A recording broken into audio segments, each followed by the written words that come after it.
Let's start the session with a little bit of introduction about myself. मेरा नाम है Anu Gupta, clear JE a long time back. पिछले 15 सालों से जेई और नीट की कोचिंग दे रहा हूं बच्चों को, और इन 15 सालों में हजारों बच्चों का डॉक्टर या आईआईटी बनने का सपना पूरा करने में मैं अपना योगदान दे चुका हूं। भरपूर उम्मीद मुझे इस बात की है बच्चों कि जिस तरीके से मैंने कोटा में रहते हुए इन बच्चों को अपना सपना पूरा करने में हेल्प किया है, वैसे ही आप भी जिस तरीके से मैं कोटा में पढ़ाता हूं वैसे मैं आपको भी अनअकैडमी में पढ़ाता हूं, यूट्यूब के थ्रू पढ़ाता हूं, फ्री ऑफ कॉस्ट पढ़ाता हूं। तो मुझे भरपूर उम्मीद है कि वैसे ही आप भी मेरे एक्सपीरियंस का फायदा उठाएंगे और अपना नाम इन सक्सेसफुल बच्चों की लिस्ट के अंदर लिख के अपना जो आपका जो टारगेट है उसे अचीव करेंगे।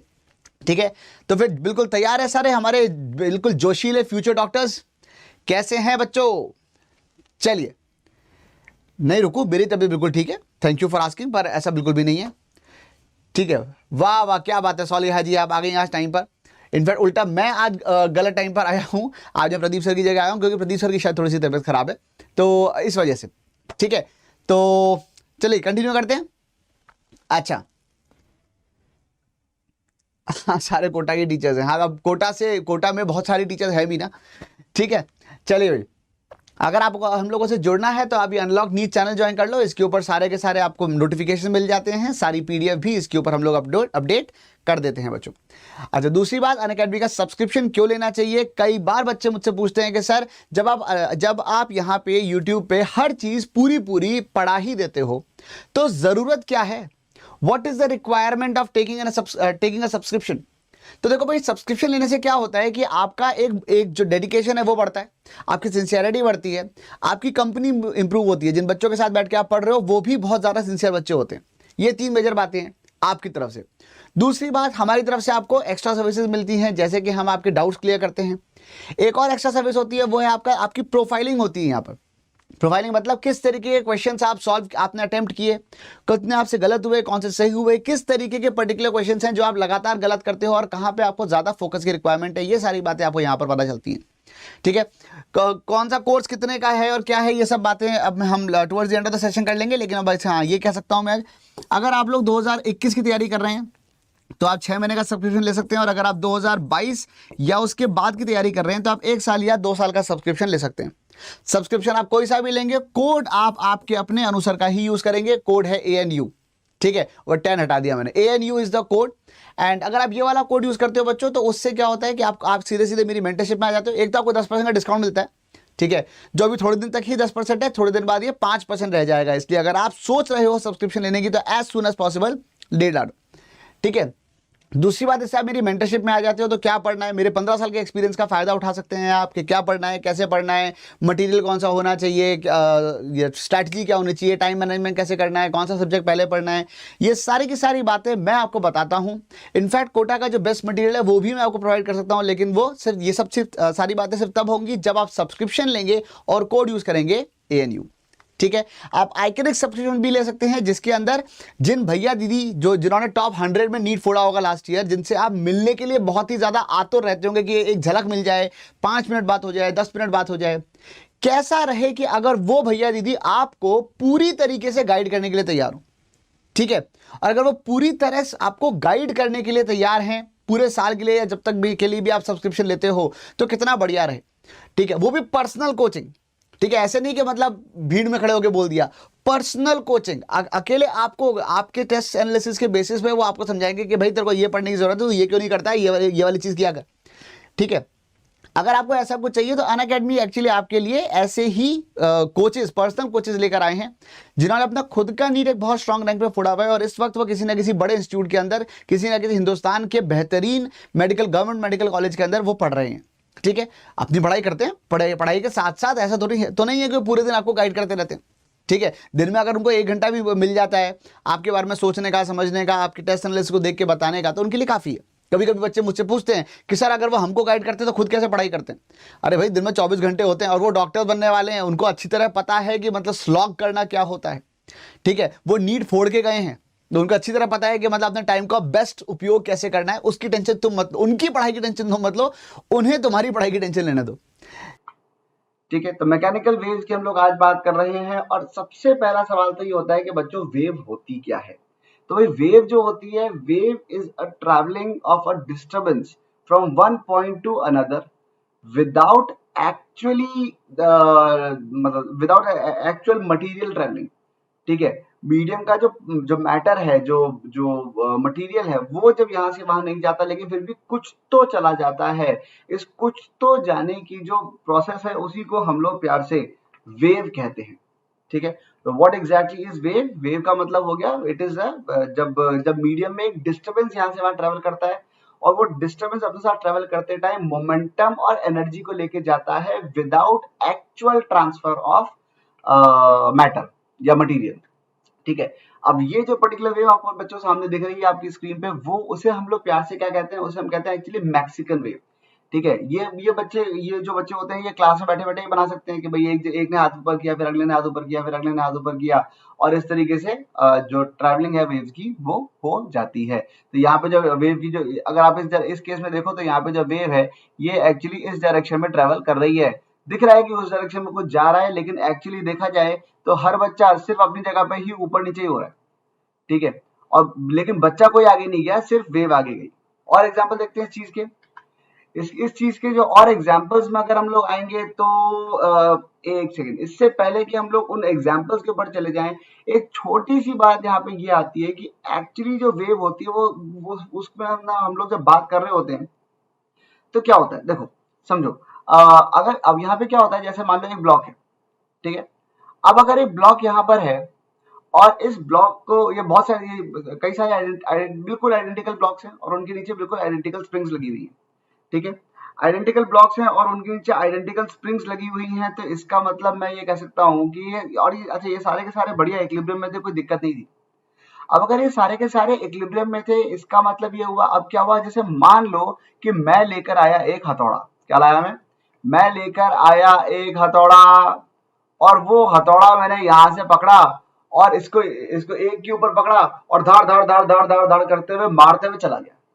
जैसे इसके मारते हुए चला गया, अब मान लो इसके अभी अभी एक पड़ी, ठीक है। अब ध्यान से सुनना बच्चों, बहुत ध्यान से सुनना मैं क्या बोल रहा हूँ, ठीक है। ये पहले वाले की अभी अभी एक पड़ी है, ठीक है। फिर उसके बाद अभी थोड़ी देर बाद इस अगले वाले की पड़ी, जब तक इसके पड़ी तब तक ये नीचे पहुंच चुका था, ये यहां पहुंचा तब इसके पड़ी, ठीक है।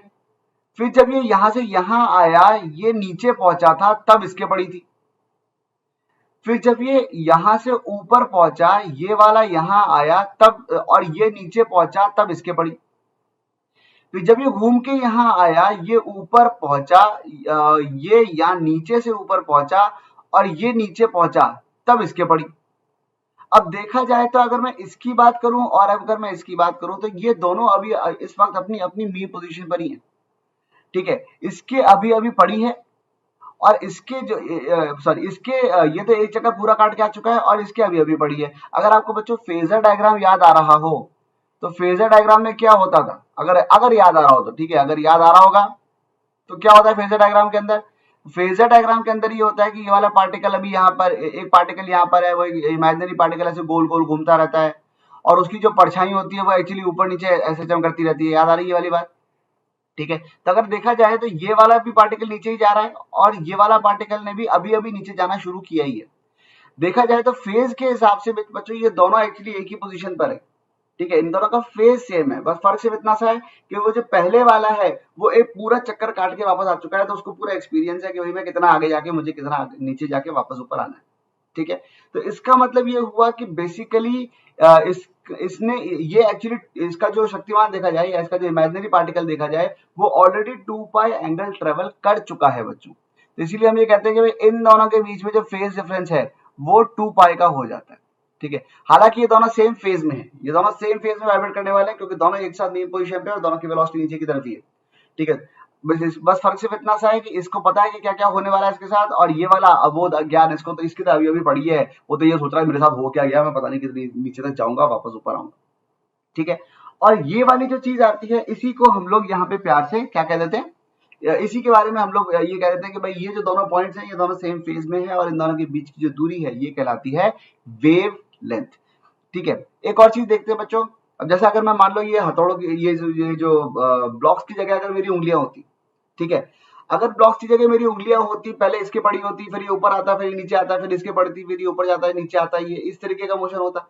अगर आप ध्यान से देखो तो बच्चों ये मोशन इस तरीके का होता, ठीक है, और इसी को तो वेव कहते हैं। ठीक है, जो मोशन है वो इस तरीके का होता है और इसी को हम लोग प्यार से वेव कहते हैं। और इसका मतलब क्या हुआ? ठीक है, एग्जैक्टली ये इसी चीज को वेव कहते हैं। ठीक है, एक काम करते हैं, इसको थोड़ा सा और विजुअलाइज करने की कोशिश करते हैं। तो अगर आप अगले केस में देखते हो तो बेटा ये होती है एक और मैक्सिकन वेव का एक और शानदार एग्जाम्पल।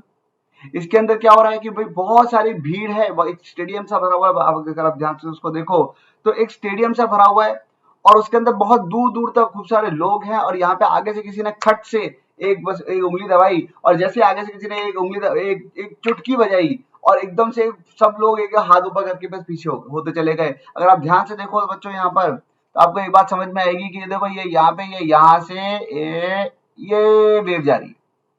ठीक है, तो जो वेव है वो एक्चुअली इसी डायरेक्शन में पीछे की तरफ जा रही है। ठीक है, ओके, एक सेकेंड। हाँ, तो जो वेव जा रही है वो यहाँ पे ये आगे से पीछे की तरफ चली गई। ठीक है, अच्छा इसी का एक एग्जांपल और है। ये एक्चुअली मेरी क्लास का ही एग्जांपल है। ये मेरे एक्चुअल स्टूडेंट्स हैं ये। ठीक है, मतलब पास आउट हो चुके हैं, इस साल के नहीं है, पुराने स्टूडेंट्स हैं। और ये क्लास में मैंने एक बार वेव बनवाई थी, ऐसी वेव पढ़ाते टाइम यही वाला चैप्टर पढ़ा रहा था। और तब मैंने कहा कि भाई देखो बच्चों हाथ ऊपर करो, और वो बच्चे जो है उन्होंने मैंने एकदम से आगे से ऐसे एकदम चुटकी बजाई और जैसे चुटकी बजाई वो सारे के सारी वेव जो है वो बच्चे पीछे तक हाथ ऊपर नीचे करके, चलो एक एंटरटेनमेंट एक्सरसाइज भी थी बच्चों के लिए। और इन बच्चों को देख के बड़ी खुशी होती है क्योंकि अक्सर मतलब अभी मुझे याद आ रहा है कि इनमें से कई बच्चे मुझसे कांटेक्ट कर चुके हैं जो अब they are doing actually good in life. चलिए, अब इसके बाद हम आ जाते हैं बच्चों क्लासिक मतलब क्लासिफिकेशन ऑफ वेव्स पे। तो वेव्स जो होती है वे वेव्स अलग अलग बेसिस पे क्लासिफाइड होती हैं। सबसे पहले तो वो क्लासिफाइड होती है ऑन द बेसिस ऑफ कि भाई मीडियम की रिक्वायरमेंट है या नहीं है उसको ट्रेवल करने के लिए। ठीक है, तो अगर मीडियम की रिक्वायरमेंट होती है तो हम उसको कहते हैं मैकेनिकल वेव, और अगर मीडियम की रिक्वायरमेंट नहीं होती है तब हम उसको कहते हैं non mechanical wave. Mechanical waves वो होती हैं जिनके लिए मीडियम चाहिए। ठीक है, अब जैसे इसके एग्जांपल्स क्या हैं? इसके एग्जांपल्स हैं जैसे साउंड है, वेव ऑन अ स्ट्रिंग है, और जितनी भी वेव्स हम लोग आसपास देखते हैं। ठीक है, नॉन मैकेनिकल वेव्स का एक्चुअली एक ही एग्जांपल है और वो क्या है? बिल्कुल स्टैंडर्ड, बिल्कुल मतलब जो इलेक्ट्रोमैग्नेटिक वेव्स जो होती है। इलेक्ट्रोमैग्नेटिक वेव्स जो होती हैं ये नॉन मैकेनिकल वेव्स होती हैं, ये वैक्यूम में भी ट्रेवल कर सकती हैं। इलेक्ट्रोमैग्नेटिक वेव्स का मतलब क्या हो गया बच्चों? इलेक्ट्रोमैग्नेटिक वेव्स का मतलब बहुत सारी वेव्स हो गई यार। इसका मतलब जैसे लाइट हो गई, इंफ्रारेड रेज हो गई, अल्ट्रा वायलेट हो गई, रेडियो वेव्स हैं, माइक्रोवेव्स हैं, गामा रेज हैं, ये तो खैर आपका पूरा एक चैप्टर है। ठीक है, उसके अंदर जो विजिबल लाइट है ये सारे के सारे कहलाते हैं इलेक्ट्रोमैग्नेटिक वेव्स, और इनको ट्रेवल करने के लिए किसी भी मीडियम की बच्चों रिक्वायरमेंट नहीं होती है। ठीक है, अच्छा इसके बाद जो मैकेनिकल वेव्स होती हैं वो क्या होती हैं बच्चों? मैकेनिकल वेव वो है जिनके लिए मीडियम की रिक्वायरमेंट है। ये जब ट्रेवल करती हैं तो ये they travel due to the elastic properties of the matter, and that is why they are actually also known as elastic waves. ठीक है, they are also known as elastic waves. समझ में आ गई बच्चों ये वाली बात? अच्छा, इलास्टिक वेव्स इसके एग्जांपल क्या है? इसके एग्जांपल जैसे बहुत सिंपल से हैं। एक तो हो गई साउंड वेव हो गई, और ट्रैवलिंग साउंड हो गई, और कौन सी हो गई भाई? वेव ऑन स्ट्रिंग हो गई। आज बेसिकली हम इन्हीं दोनों के ऊपर बात करने वाले हैं, वेव ऑन स्ट्रिंग और sound wave. Wave on string हो गई, और क्या? वाटर रिपल्स, पानी के ऊपर जो रिपल्स आती हैं, तो वाटर रिपल्स। ठीक है, ये सब इसके एग्जांपल्स हो जाते हैं मैकेनिकल और नॉन मैकेनिकल वेव्स के। ठीक है, तो फटाफट से हम लोग देखते जा रहे हैं कि ये पूरा का पूरा जो चैप्टर है ये कैसे हम लोग 2 घंटे के अंदर अंदर खत्म करेंगे। ठीक है, चलिए। अच्छा, जितने बच्चे बैठे हैं वो सब फटाफट लाइक दबाते जाओ बच्चों, ताकि मुझे समझ में आता जाए कि हाँ भाई मेरे साथ मेरे प्यारे बच्चे हैं। ठीक है, तो अच्छा उसके बाद होता है टाइप्स ऑफ मैकेनिकल वेव्स। अब हम मैकेनिकल वेव्स के उस पर चले जाते हैं। अब जो मैकेनिकल वेव होती है वो 2 तरीके की होती है, एक होती है ट्रांसवर्स वेव और एक होती है लॉन्गिट्यूडनल वेव। ट्रांसवर्स वेव्स कौन सी होती है बच्चों? ट्रांसवर्स वेव्स वो वेव्स होती हैं जो जब वेव अगर एक पर्टिकुलर डायरेक्शन इस डायरेक्शन में जा रही है तो पार्टिकल्स तो आगे जाएंगे नहीं, लेकिन पार्टिकल्स उस वेव के साथ साथ नहीं जाएंगे। लेकिन अगर वेव एक डायरेक्शन में जा रही है जिसको हम लोग कहते हैं डायरेक्शन ऑफ प्रोपोगेशन। ठीक है, अगर वेव जा रही है इस डायरेक्शन में तो पार्टिकल का जो मोशन हो रहा होता है वो अगर इसके परपेंडिकुलर डायरेक्शन में हो रहा होता है तो इसे हम लोग कहते हैं ट्रांसवर्स वेव। ठीक है, लॉन्गिट्यूडनल वेव में क्या होता है? अगर वेव इधर ही जा रही है, डायरेक्शन प्रोपोगेशन यही है, तो पार्टिकल्स भी एक्चुअली इसके पैरेलली मूव कर रहे होते हैं, हालांकि वो जाते नहीं है, वो रहेंगे वहीं पे, मतलब उनका जो जो मोशन होगा वो इसी तरीके का होगा। एग्जाम्पल्स देखे तो देखो ट्रांसफर जो बच्चों इस तरीके की होती है। इनफैक्ट इसको इमेजिन करना भी आसानी होता है, क्योंकि अक्सर हम लोग देखा ही होता है कि वेव इस तरीके की जा रही है। ये जो मैं अपनी मेरी जो उंगलियां चल रही है ये बेसिकली ट्रांसफर्स वेव ही है, ठीक है, ये इस तरीके से चल रही है, ठीक है। जो पार्टिकल्स हैं वो उनका मोशन वर्टिकल हो रहा है। अगर आप ध्यान से देखो तो आपके डायग्राम के अंदर एक चीज नजर आएगी, और वो ये है कि जब आप डायग्राम को ध्यान से देखोगे तो आपको नजर आएगा कि something is going in this direction, ठीक है। अगर आप डायग्राम देखोगे आपको नजर आएगा something is going in this direction. हालांकि जो पार्टिकल्स हैं उनका जो मोशन हो रहा है वो डायरेक्शन ऑफ प्रोपगेशन के परपेंडिकुलर डायरेक्शन में हो रहा है, ठीक है। ऐसे लॉन्गिट्यूडनल वेव को एक्चुअली नॉर्मली इमेजिन करना थोड़ा सा डिफिकल्ट होता है हमारे बच्चों के लिए, और उसके लिए क्या इसमें क्या हो रहा है, यहाँ पे भी अगर आप देखो तो कुछ तो जा रहा है इस डायरेक्शन में, लेकिन अगर आप किसी एक पार्टिकल को ध्यान से देखो तो वो सिर्फ और सिर्फ अपनी ही पोजीशन के about left and right move कर रहा है, वो कहीं जा नहीं रहा। कोई भी पार्टिकल को आप देख लो, ठीक है, वो अपनी उसके वर्टिकल मीन पोजीशन है और उसी के अबाउट वो लेफ्ट राइट मूव कर रहा है, ठीक है। तो यहाँ जो मोशन हो रहा है पार्टिकल्स का वो लेफ्ट राइट ही हो रहा है, लेफ्ट टू राइट ही हो रहा है, और जो वेव है वो राइटवर्ड जा रही है। ये वाली बात आपको बच्चों समझ में आ रही होगी, ठीक है। चलिए इसी को हम लोग थोड़ा सा और अच्छे से देखें।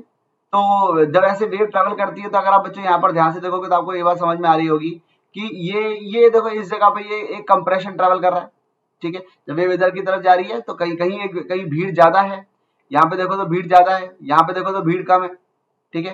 तो अब अगर कहीं भीड़ ज्यादा है कहीं भीड़ कम है तो ये जो ट्रैवलिंग होती है वेव की, जब ये वेव एक जगह से दूसरी तरफ जा रही है तो भीड़ कहीं ज्यादा है कहीं कम है, कहीं खुशी कभी गम, सॉरी तो जब वेव इस तरह इस डायरेक्शन में जा रही है तो यहाँ पे कहीं किसी जगह पे जो डेंसिटी थी वो बढ़ गई, किसी जगह पे डेंसिटी कम हो गई। जहां डेंसिटी बढ़ जाती है उसे हम लोग कहते हैं कंप्रेशन, जहां डेंसिटी कम हो जाती है उसे कहते हैं हम रेयरफ्रैक्शन। अभी भी अगर आप पार्टिकल्स को ध्यान से देखते रहो तो कोई actually particles are not travelling बच्चों, पार्टिकल एक ही जगह पे आगे पीछे मूव कर रहे हैं, ठीक है। चलो इस बेसिस पे हमने बात करी वेव्स की। अब हम बात करते हैं नंबर और डायमेंशंस के बेसिस पे। नंबर और डायमेंशंस के बेसिस पे क्या होता है कि भाई वन डायमेंशनल वेव है, टू डायमेंशनल वेव है या थ्री डायमेंशनल वेव है। वन डायमेंशनल वेव का बेसिकली सीधी सी बात है डायरेक्शन और प्रोपोगेशन है, सीधी सी बात है कितने डायमेंशंस में वो वेव प्रोपोगेट कर रही है। जैसे कि अगर मैंने मान लो एक स्प्रिंग यहाँ से पकड़ी और यहाँ से हिलाई और वो सिर्फ यहाँ चली गई, या स्ट्रिंग पकड़ी वो स्ट्रिंग को पकड़ा और यहाँ से हिलाया और वहां चला गया, फिर वहां से लाया यहाँ आ गई वेव और ये इधर उधर ट्रेवल कर रही है, it is only travelling along the x direction, ठीक है। तो उस केस में मैं उसको कहूंगा it's a one dimensional wave, ठीक है। और एग्जांपल्स क्या हो सकते हैं, ये तो हो गया one dimensional wave. One dimensional wave का मतलब हो गया, जैसे एग्जांपल हो गया वेव ऑन अ स्ट्रिंग, तो wave on a string is a one dimensional wave. Two dimensional wave क्या हो गया, जैसे वाटर रिपल, पानी में अगर आपने पत्थर डाला, ठीक है। अभी इसके एग्जांपल्स देखेंगे बच्चों, इसके बाद अगली स्लाइड में इसके एग्जांपल्स भी आ रहे हैं। पानी में अगर आपने पत्थर डाला तो जो जो इसका जो प्रोपल्शन होता है, पानी जो वेव का जो प्रोपल्शन होता है वो टू डायमेंशन में होता है, एक्स में भी होता है और वाई में भी होता है, ठीक है। और अगर वो प्रोपल्शन हो रहा है तो इसका मतलब वेव जा रही है।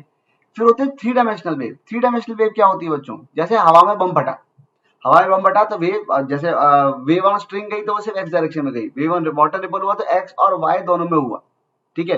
तो मतलब आगे पीछे और लेफ्ट और राइट सारे में वेव गई, ठीक है। थ्री डायमेंशन में हवा में बम फटा तो वो आगे पीछे लेफ्ट राइट ऊपर नीचे छह डायरेक्शन में वेव गई, ठीक है। तो वो एक दो और तीन, एक्स वाई और जेड तीनों डायरेक्शन में वो ट्रेवल करी, ठीक है। ये इसका एग्जांपल क्या हो गया, साउंड हो गया। साउंड थ्री डायमेंशनल हो सकती है, लाइट थ्री डायमेंशनल हो सकती है, ठीक है। मैं ये नहीं कहता कि ऐसी होती है, लेकिन हो सकती है वाली बात है ये, ठीक है। तो एक बार एग्जांपल देखते हैं। पर ये जैसे अगर वेव जा रही है, ये हो गई वन डायमेंशनल वेव, ठीक है। एक वेव ये सिर्फ एक ही डायरेक्शन में जा रही है, ठीक है। अगर हम लोग यहाँ पे ये हो गई वाटर रिपल, ठीक है। अच्छा, ये भी वन डायमेंशनल वेव बच्चों, बहुत ध्यान से देखना इस डायग्राम को, बहुत ही खूबसूरत डायग्राम है ये वाला, कि भाई जो पहले वाला पार्टिकल है वो सिर्फ ऊपर नीचे मूव कर रहा है, ठीक है। और एक्चुअली हर पार्टिकल सिर्फ ऊपर नीचे ही मूव कर रहा है, बस थोड़ी देर बात कर रहा है। तो जो वेव है अगर आप देखो तो वो एक ही डायरेक्शन में जा रही है। ये बताओ कौन सी वेव है, वन डायमेंशनल है कि टू डायमेंशनल है? ये किस टाइप की वेव है?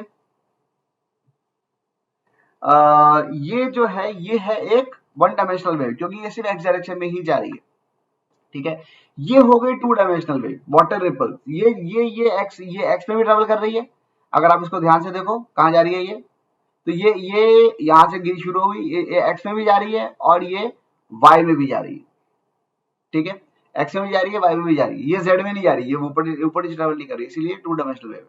3 डायमेंशनल बस कुछ नहीं, जैसे हवा में बम फट गया तो वो एक्स वाई जेड तीनों में जाएगी। अब ऑब्वियसली 2 डायमेंशनल स्क्रीन है तो उसमें 3 डायमेंशनल वेव दिखाना थोड़ा सा मुश्किल होगा, ठीक है। अच्छा, एक और जो अगली चीज होती है जिसके ऊपर वेव डिपेंड करती है वो होती है पीरियोडिसिटी। पीरियोडिसिटी का मतलब क्या हुआ कि भाई पहले वाले पार्टिकल को अगर आपने सिर्फ एक बार मूव किया तो वो कहलाती है पल्स। अगर आपने पहले वाले पार्टिकल को आप कंटिन्यूअसली मूव कर रहे हो तो वो जो वेव जो जनरेट होती है वो कहलाती है वेव ट्रेन। एग्जाम्पल्स ये रहे, ये रहा पल्स, अगर ये वेव एक डायरेक्शन में जा रही है तो ये कहलाई पल्स, ठीक है। और अगर मैं पहले वाले पार्टिकल को इस वाले केस में मैंने क्या किया था, पहले वाले पार्टिकल को सिर्फ एक बार मूव किया था ऊपर नीचे। इस वाले केस में मैंने पहले वाले पार्टिकल को सिर्फ एक ही बार मूव किया ऊपर नीचे और उसकी वजह से बस वो एक ही झटका दिया तो बस एक पल्स चली गई। लेकिन अगर इस वाले केस में मैं देखूं, अगर मैंने इस पार्टिकल को कंटिन्यूअसली ऊपर नीचे मूव कर रहा हूं तो उस केस में जो वेव है वो लगातार ट्रेवल करती चली जा रही है, ठीक है। तो ये जो मोशन होता है इसको हम लोग प्यार से कहते हैं wave train. This is known as wave train, this is known as pulse, ठीक है। चलो, इसके बाद होता है जो क्लासिफिकेशन होता है वेव फ्रंट्स के नाम पे। वेव फ्रंट्स क्या होते हैं भाई, तो वेव फ्रंट के अंदर क्या होता है, वेव फ्रंट में बच्चों ये होता है कि भाई जैसे वेव है, अगर 1 डायमेंशनल वेव है एक्चुअली, तो अगर 1 डायमेंशनल वेव है तो उस केस में ये 1 डायमेंशनल वेव है तो उसका जो वेव फ्रंट है वो प्लेन है, ठीक है। और अगर वेव फ्रंट प्लेन है, ये वेव फ्रंट जो है वो प्लेन है। वेव फ्रंट जो होता है वो हमेशा डायरेक्शन ऑफ वेव के या डायरेक्शन ऑफ प्रोपोगेशन के बिल्कुल परपेंडिकुलर होता है, ठीक है। अगर वेव एक ही डायरेक्शन में जा रही है तो उसका जो वेव फ्रंट होगा वो उसके बिल्कुल परपेंडिकुलर रहेगा। अब जैसे ये वाला केस है, इस वाले केस में क्या हो रहा है, हाँ, इस वाले केस में यहाँ पे एक पॉइंट सोर्स की तरह बिहेव कर रहा है और ये एक 3 डायमेंशनल वेव बन गई है। अगर ये एक 3 डायमेंशनल वेव कर रही है मतलब ये ऊपर भी जा रही है, इधर भी जा रही है और ये इधर भी जा रही है, तो वो मतलब वर्टिकल भी मूव कर रही है, एक्स वाई जेड तीनों में मूव कर रही है। तो यहाँ पे पॉइंट सोर्स हो गया और उसकी जैसे अगर पीछे से पीछे से जब ये आ रही थी तो ये 1 डायमेंशनल थी, पर जब यहाँ से निकली तो ये 3 डायमेंशनल वेव बन गई, ठीक है। और इस केस में ये पॉइंट सोर्स की तरह बिहेव कर रहा है और यहाँ पे जो वेव फ्रंट है वो स्फेरिकल है। और भी बहुत सारे एग्जाम्पल्स होते हैं वेव फ्रंट्स के, ठीक है। अब अगर जैसे यहाँ पे ये लीनियर ये लाइन सोर्स हो गया, अगर ये लाइन सोर्स है, पहले यहाँ पे पॉइंट सोर्स था, अब यहाँ पे बन गया ये लाइन सोर्स। अब अगर ये लाइन सोर्स है तो वेव जो है वो इस डायरेक्शन में जा रही है, मतलब एक्स और वाई में ही बेसिकली वो जा रही है। और अगर वो वेव 2 ही डायमेंशन में जा रही है, ये 2 डायमेंशनल वेव है बच्चों, ठीक है। और लेकिन यहाँ पे जो वेव फ्रंट है, वेव फ्रंट क्या है, वेव फ्रंट हमेशा एक, वैसे बाय डेफिनेशन तो वेव फ्रंट होता है it is the locus of all the points which are vibrating in the same phase. It is the locus of all the points which are vibrating in the same phase. ऐसी wave को हम लोग wave इस चीज को हम लोग wave front कहते हैं, पर ये तो अंग्रेजी होगी। सिंपल सी बात यह है कि जब वेव जारी होती है ना, वेव का जो शेप होता है, जो शेप हमको नजर आता है, जैसे मैं अगर एग्जांपल बोलूं कि भाई मान लो अगर आप एक बड़ी सी लेक देखते हो और उस लेक के ऊपर उस लेक के अंदर एक स्पीड बोट है और वो बहुत ही ज्यादा तेजी से इस पानी को चीरती हुई जा रही है, तो जब आप आसमान से देखोगे तो उसका वेव फ्रंट आपको कैसा नजर आएगा, बिल्कुल सही बात है बच्चों। तो उस केस में जो वेव फ्रंट होगा वो आपको बिल्कुल मतलब वी शेप की वेव जो है वो आपको वहां पर नजर आएंगी, ठीक है। तो ये यहाँ पे जो वेव फ्रंट हो गया वो वी शेप का हो गया। ऐसे हवा में जब एक जेट जो है वो बहुत तेजी से उड़ता हुआ जाता है तो जो वेव फ्रंट होगा फिर वो कोनिकल टाइप का हो जाएगा, ठीक है। समझ में आ रही है वाली बात? अच्छा, आगे बढ़ जाए भाई।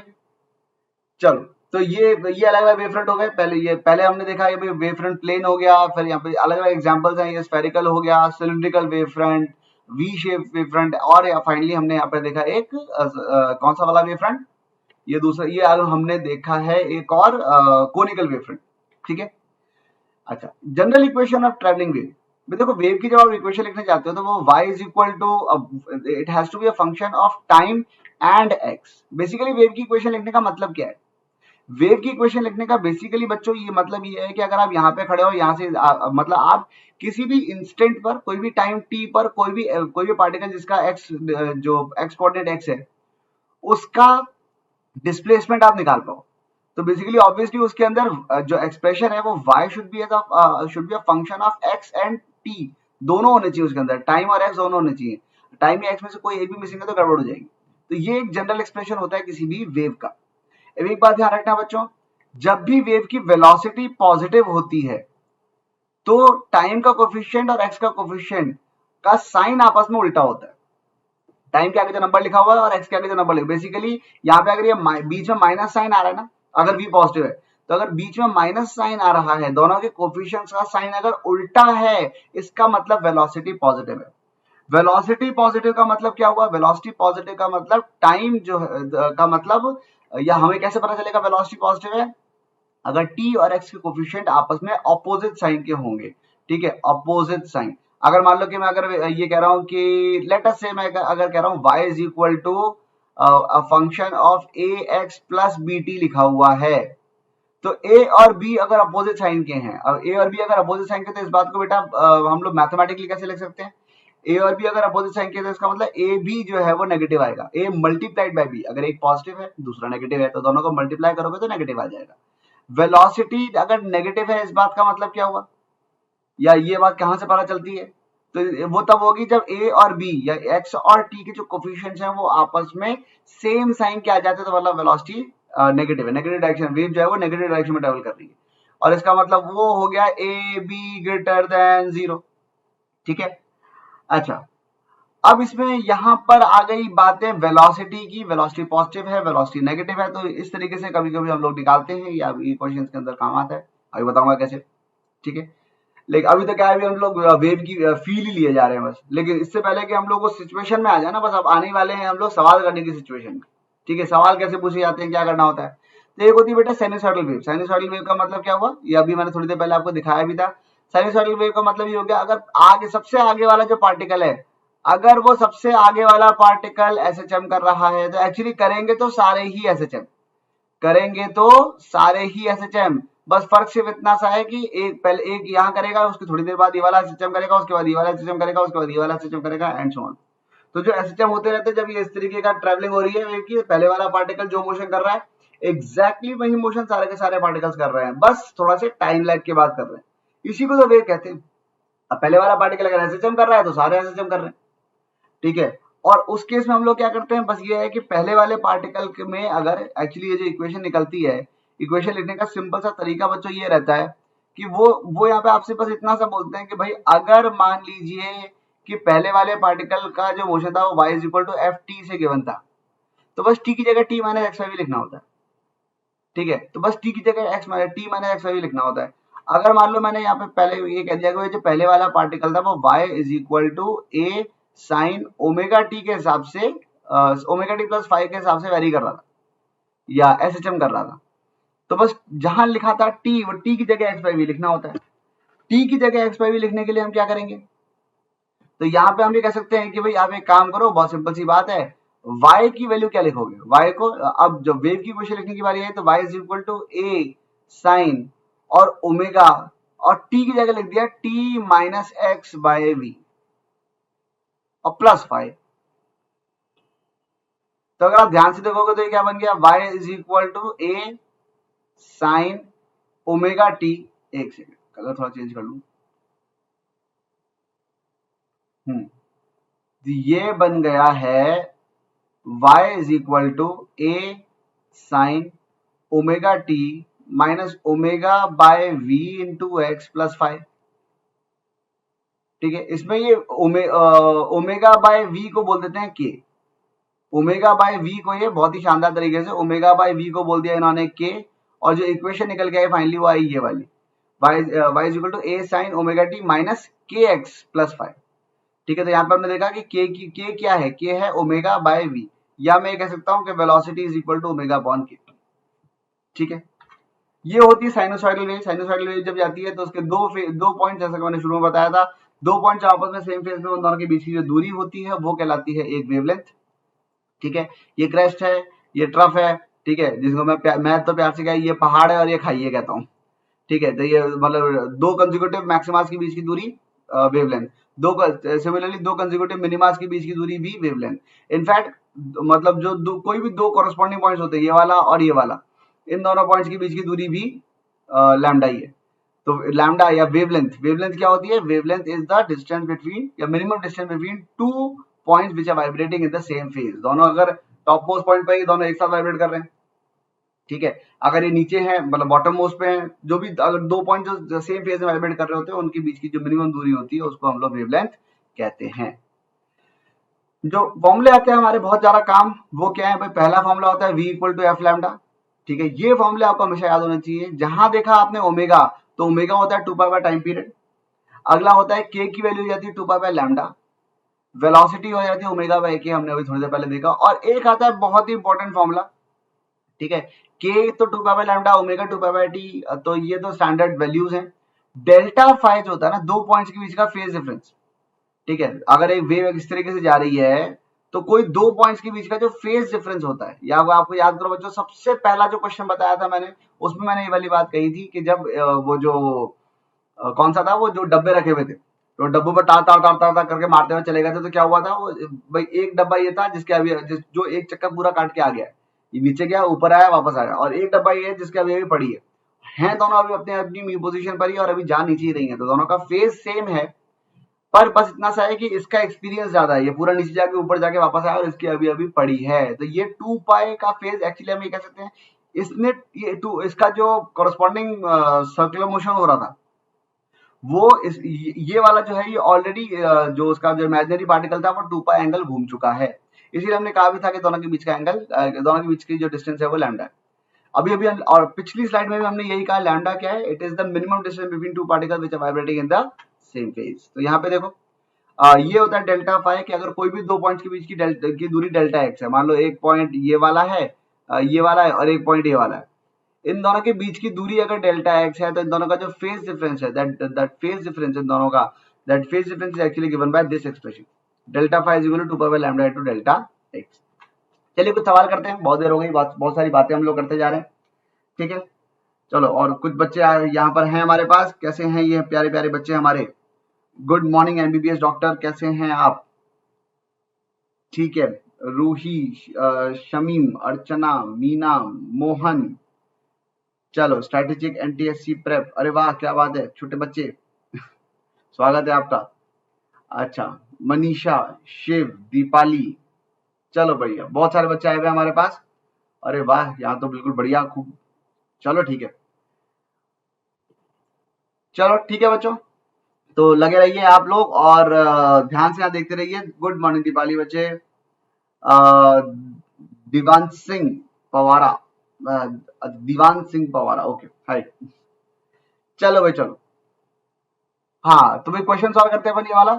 The equation of wave is y is equal to y is equal to 2 sin pi into 0.5 x minus 200t।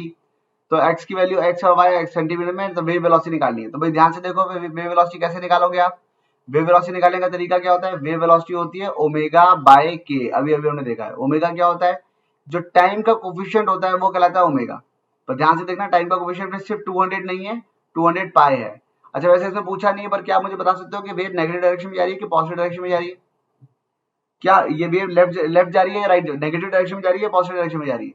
ये वेव जा रही है पॉजिटिव डायरेक्शन में। क्यों? क्योंकि एक्स और टी के कोफिशिएंट्स का साइन उल्टा है, इसका साइन पॉजिटिव है, इसका साइन नेगेटिव है, ठीक है।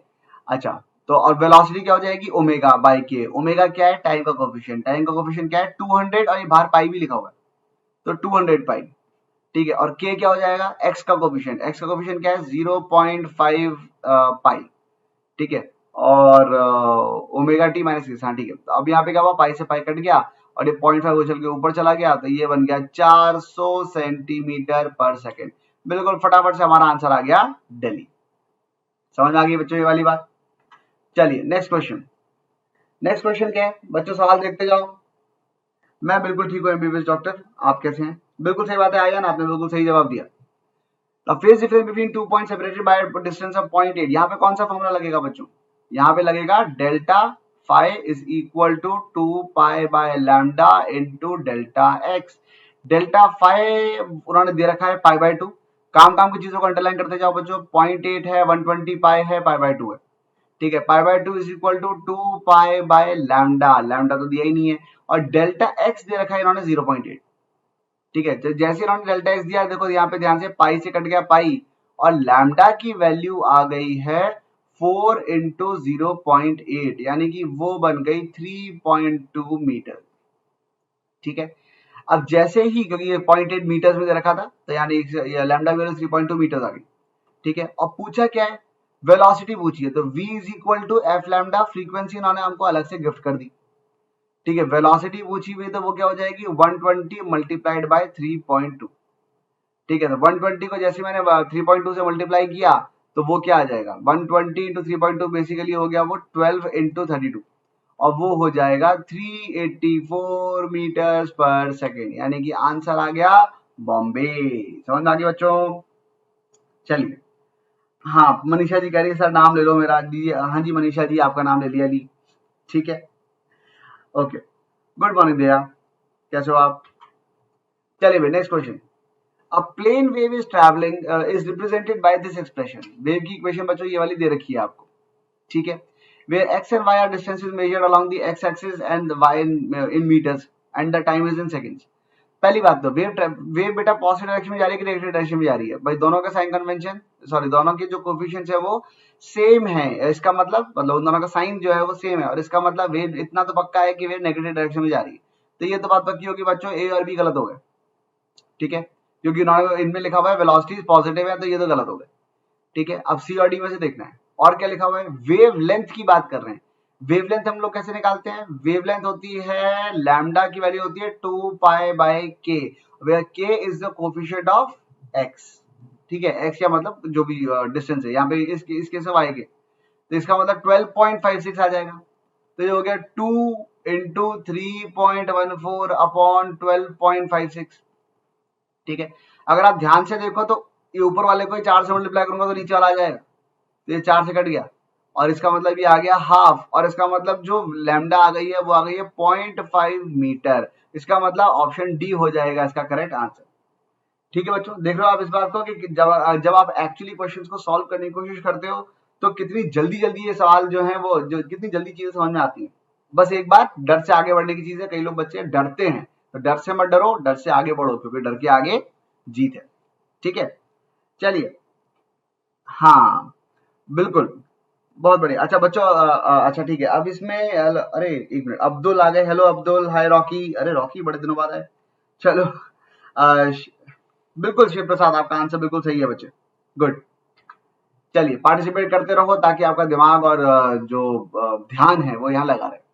चलिए, a transverse wave is describe by the equation this the maximum particle velocity. अब देखो बच्चे, पार्टिकल के जब पार्टिकल की वेलोसिटी की बात कर रहे हैं तो यहाँ पे थोड़ा सा एसएचएम से प्रेरित सवाल है, ठीक है। कि अगर एक पार्टिकल, अब याद करो, अगर एक सर्कल होता है, अगर एक पार्टिकल सर्कल में मूव कर रहा है तो जो वर्टिकल मोशन होता है उसमें एक पार्टिकल की जो मैक्सिमम वेलोसिटी होती है वो होती है omega into a. V max की जो वैल्यू आती है बच्चों वो ओमेगा इंटू ए आती है। अब ए तो दे रखा है, वाई नॉट है, ठीक है। And what about omega? Omega हो गया टाइम का कोफिशिएंट, ठीक है, टाइम का कोफिशिएंट हो गया 2 पाई टी, तो ओमेगा की वैल्यू आ गई है 2 पाई एफ, ठीक है। तो यहाँ पे बस ओमेगा और लिख देता हूँ तो 2 पाई एफ से और मल्टीप्लाई कर दिया, ठीक है। और इसका मतलब क्या आ गया, बस 2 पाई एफ इंटू वाई नॉट। कितना आसान सवाल है यार, ये आंसर डेली आ गया। इनफैक्ट आप देखो कितनी बार जब पूछा जा चुका है, सीपीएमटी में आ चुका है, एएफएमसी में आ चुका है, एमपीपीएमटी में आ चुका है, इवन पीईटी में भी आ चुका है, डीपीएमटी में आया है। तो काफी कॉमन और काफी लोकप्रिय सवाल है बच्चों, और है बिल्कुल लड्डू सा, ठीक है। चलो, आई होप आपको समझ में आ गया होगा। अच्छा, चलिए भाई, हेलो प्रीति एंड हेलो सूरज, खूब सारे बच्चे हमारे पास, Durgesh, M S, Mohit Singh, okay, Mohit Singh, भावना, चलिए बढ़िया। इसके बाद आता है कि अगर एक वेव ट्रांसफर वेव, अगर एक स्ट्रिंग पे वेव ट्रेवल कर रही होती है तो वो वेव कैसे ट्रेवल करती है? तो ट्रेवल तो क्या करती है, उसकी वेलोसिटी क्या होती है? So that velocity is actually given by, ये फॉर्मूला है, ठीक है। ये थोड़ा सा फास्ट ट्रैक वाला कोर्स है, ये 2 घंटे में हमको पूरी वेव खत्म करनी है। डेरिवेशन आप चाहें तो अपने किसी भी जो स्टैंडर्ड आपकी किताबें होती है वहां से आप देख सकते हैं, ठीक है। वेलोसिटी जो है होती है, that velocity is given by root over T by mu, ठीक है, where t is tension and mu is mass per unit length. Mu क्या होता है बच्चों? म्यू होता है मास पर यूनिट लेंथ होता है म्यू, ठीक है। अब यहाँ पे अगर मैं आपसे पूछूं, बताओ, इस यहाँ डब्बा टांग रखा है 20 किलो का और 500 ग्राम पर मीटर इसका जो ये म्यू दे रखा है, तो अच्छा टेंशन की वैल्यू क्या हो जाएगी? भाई सीधी सी बात है, इस पे नीचे की तरफ फोर्स लग जाएगी 200 न्यूटन की, mg मतलब। तो और ये रुका हुआ है, इसका मतलब tension will also be equal to 200 newton only. तो टेंशन पता चल गई, म्यू पता चल गया, तो वेलोसिटी निकाल सकते हैं। वेलोसिटी पूछी गई है इसके अंदर, तो वेलोसिटी की वैल्यू क्या हो जाएगी? Root t by mu. तो रूट टेंशन तो हो गई 200 और म्यू हो गया, अगर इसको मैं ऐसा यूनिट में कन्वर्ट करूं तो 0.5 किलोग्राम पर मीटर, तो ये 0.5 से डिवाइड कर दिया। जैसे 0.5 से डिवाइड किया ये आ गया रूट ओवर 200 इंटू 2, यानी कि वो हो गया रूट 400। रूट 400 की वैल्यू आ गई 20 मीटर्स पर सेकेंड, यानी कि आंसर आ गया इसका आगरा। समझ में आ गई बच्चों? ठीक है, गुड मॉर्निंग सुदर्शन, सुदर्शना। चलिए, अच्छा, इसके बाद आता है सुपरपोजिशन प्रिंसिपल। सुपरपोजिशन प्रिंसिपल क्या कहता है कि अगर यहाँ से मान लो दो वेव आ रही हैं, अगर एक ही स्ट्रिंग के ऊपर एक्चुअली दो वेव एक साथ एग्जिस्ट कर रही हैं, तो क्या फायदा हो, तो क्या होगा अगर एक ही स्ट्रिंग के ऊपर दो वेव्स एक साथ एग्जिस्ट कर रही हैं? तो व्हाट हैपेंस इज दैट कि सीधी सी बात है कि जो y net is equal to y1 plus y2। ठीक है, अगर दो वेव ट्रेवल कर रही हैं, y1 वाली भी और y2 वाली भी, और दोनों वेव एक साथ आ रही हैं, तो उस केस में क्या होता है? उस केस में हम ये कह सकते हैं कि वेव्स आई, इधर से वेव आई, इधर से मतलब दोनों वेव की वजह से अपने इंडिविजुअली जो भी डिस्प्लेसमेंट होना था उसको आप सीधे सीधे अलजेब्रिकली ऐड कर लो। मतलब अगर एक वेव ने कहा कि एक पार्टिकल मेरे हिसाब से मी पोजीशन से 1 मिलीमीटर ऊपर होना चाहिए, दूसरे का नहीं मेरे हिसाब से तो 2 मिलीमीटर ऊपर होना चाहिए, तो होगा ये कि जब ये दोनों वेव एक साथ, ये दोनों डिस्टर्बेंस एक साथ एक जगह पहुंचेंगे तो वो पार्टिकल बेसिकली 3 मिलीमीटर ऊपर हो जाएगा। ठीक है, ऐसे ही अगर किसी ने कहा मेरे हिसाब से 1 ऊपर होना चाहिए, दूसरे का नहीं मेरे हिसाब से तो 2 नीचे होना चाहिए, तो जब ये दोनों एक जगह पहुंचेंगे तो कुल मिला के +1 एंड -2, तो रिजल्टेंट -1 हो जाएगा। ठीक है, ये एग्जैक्टली इन एग्जांपल्स को मैं यहाँ पे दिखा रहा हूँ। एक वेव इधर से आ रही थी, एक वेव इधर से आ रही थी, छोटा पहाड़ बड़ा पहाड़ मिलके मिलके बने और ऊंचा पहाड़। ठीक है, अच्छा, एक बार क्रॉस होने के बाद तो बिल्कुल एक दूसरे की शक्ल नहीं देखते, पहचान ही नहीं पाए एक दूसरे को। ठीक है, मोहित 11th का कुछ पार्ट तो नहीं, अभी तो 11th का तो ये बस एक सेशन है, वैसे तो मैं 12th वाला पार्ट मेजरली लेता हूँ यूट्यूब के ऊपर। ठीक है, हाँ, प्लस पे मैं 11th 12th दोनों पढ़ाता हूँ। ठीक है, अच्छा, इसके ऊपर अगली चीज ये हो गई कि अगर ये पहाड़ आया इधर से खाई आ गई, अगर पहाड़ और खाई अगर मैच कर गए तो उस केस में अब ये खाई ज्यादा गहरी थी तो रिजल्टेंट ऐसा आ गया। इनफैक्ट एक इसमें खास बात ये है कि एक बार जब ये ट्रेवल कर जाते हैं तो ट्रेवल मतलब एक दूसरे को क्रॉस कर जाते हैं, उसके बाद तो ये ऐसे ट्रेवल क्रॉस कर जाते हैं जैसे कभी एक दूसरे को जानते ही नहीं थे। यहाँ से देखो, ये बड़ा पहाड़ आ रहा था, फिर ये यहाँ आया, फिर यहाँ बीच में जब ये साथ में जब कुछ कुछ हुआ और बाद में ऐसे निकल गए जैसे ये उनसे वो छोटे वाले से कभी टकराया ही नहीं है ये। ठीक है, तो ये हमेशा इसी तरीके से ट्रेवल करते हैं। ठीक है, इसका एक बहुत बढ़िया सा एनिमेशन है, उसको जरा देखने की कोशिश करते हैं। ये देखो, यहाँ से ये निकल गए। ठीक है, इस एनिमेशन को अगर आप देखते हो तो यहाँ पे क्या होगा भाई, जब एक वेव आ रही है, बड़ी वेव आ रही है और एक छोटी वेव आ रही है, इधर से आई है बड़ी वाली वेव और इधर से आई है छोटी वाली वेव। ठीक है, और एक बार जब ये एक दूसरे से मिले, जब तक एक जगह पर थे तब तक तो ठीक है जो हो रहा था, लेकिन एक बार जब क्रॉस हुए उसके बाद बिल्कुल अलग हो गया सिस्टम सारा। ठीक है, उसके बाद तो ये मतलब एक दूसरे को पहचानते ही नहीं थे मतलब, और ये बिल्कुल ठीक उसी वेलोसिटी से चले गए जिस वेलोसिटी से पहले चल रहे थे। छोटी वाली इधर से घुसी, छोटी वाली इधर से ही बाहर आ गई। ठीक है, ऐसी बड़ी वाली जो थी वो यहाँ से आई आई आई आई आई आई आई आई आई और क्रॉस होने के बाद वही बड़ी वाली आगे चलेगी सेम एम्पलीट्यूड के साथ विदाउट एनी चेंज। ठीक है, अच्छा, इसके बाद next, interference of wave going in same direction. अब अगर दो वेव्स अगर सेम डायरेक्शन में जा रही होती है बच्चों, तो जैसा कि मैंने आपसे कहा हम सीधे सीधे y1 y2 ऐड कर देते हैं। जब आप प्रिंसिपल ऑफ सुपरपोजिशन लगाते हो और थोड़ी सी मैथ्स लगाते हो तो आपको ये समझ में आता है कि जो एम्पलीट्यूड्स हैं वो सीधे सीधे इस तरीके से ऐड होते हुए चले जाते हैं। ठीक है, और अगर वो ऐड होते हुए चले जाते हैं तो जो एक्सप्रेशन जो आता है वो आता है a is equal to root over a1 square plus a2 square plus 2a1 a2 cos phi। a1 square plus a2 square plus 2a1 a2 cos phi, ये बेसिकली आपको थोड़ा सा इसको मतलब आपको वेक्टर्स वाली फील भी दे सकता है कि अगर ये y एक्सिस है, मतलब ये अगर मान लो एक प्लेन बनाया, अगर एक एम्पलीट्यूड यहाँ पर है a1 और एक और एम्पलीट्यूड है यहाँ पर a2, और हम ये कह सकते हैं कि अगर मैं इन दोनों का रिजल्टेंट निकालने की कोशिश करूं तो वो रिजल्टेंट इस तरीके का कुछ आ जाएगा। ठीक है, और जैसे ही मैंने वो रिजल्टेंट निकालने की कोशिश करी, वो रिजल्टेंट आ गया कुछ ऐसा, एक सेकंड, हाँ, वो जो रिजल्टेंट आ गया वो यहाँ पर आ गया कुछ इस तरीके का। ठीक है, अगर इन दोनों के बीच का ओरिजिनल जो एंगल था वो फाई था, तो उस केस में मेरे ख्याल से आपको ये बात समझ में आती होगी कि जो a की वैल्यू होती है वो root over a1 square plus a2 square plus cos delta plus 2a1 a2 cos phi हो जाती है। ठीक है, हालांकि ये वेक्टर्स है नहीं, लेकिन मैथमेटिकली सॉल्व करने पर ये वेक्टर जैसी इक्वेशन यहाँ पर आ जाती है। ठीक है, और ये वाला जो एक्सप्रेशन है बच्चों बहुत काम का, ये आपके बार बार काम आएगा, इसको ध्यान रखना। ठीक है, चलो। हाँ भावना जी, ओ सॉरी, कुछ कह रहे हैं आप। हाय हाय मोहित, हाय मिर्जा, हेलो शुभम। बताइए भावना जी, आप कह रहे हैं सर टेल मी प्लीज में क्या कह रहे हैं आप, ये थोड़ा सा मुझे नहीं दिख रहा है इस वक्त। ठीक है, तो जो भी हो आप बता दीजिएगा। ठीक है, एक बार दोबारा पोस्ट कर दो। अच्छा, कंस्ट्रक्टिव इंटरफेरेंस के केस में क्या होता है बच्चों, अब जैसे हमने देखा कि एम्पलीट्यूड जो होता है, कुल मिला के जो नया वाला एम्पलीट्यूड आया वो ये आया। ठीक है, अब अगर cos डेल्टा फाई की वैल्यू +1 होती तो एम्पलीट्यूड a1 प्लस a2 का होल स्क्वायर बन जाता, root of a1 plus a2 का होल स्क्वायर बन जाता। तो वही चीज यहाँ पे लिखी हुई है, cos डेल्टा फाई की वैल्यू अगर +1 है तो फाई की वैल्यू 2n पाई है, तो उस केस में एम्पलीट्यूड की वैल्यू a1 प्लस a2 आ जाती है। ऐसे ही cos डेल्टा फाई की वैल्यू अगर -1 होती, यानी कि फाई की वैल्यू 2n प्लस 1 होती, तो एम्पलीट्यूड की value modulus of a1 minus a2 बन जाती। ठीक है, अच्छा, चलिए। अच्छा, अगर मान लो मैं आपके कमेंट्स के अभी जवाब नहीं दे पा रहा हूँ, तो आप ये कर सकते हो, आप सेशन के बाद या तो आप यूट्यूब इस सेशन के नीचे जो कमेंट सेक्शन होगा उसके अंदर आपने क्वेरी छोड़ दो, तो मैं वहां पर उसके जवाब दे दूंगा।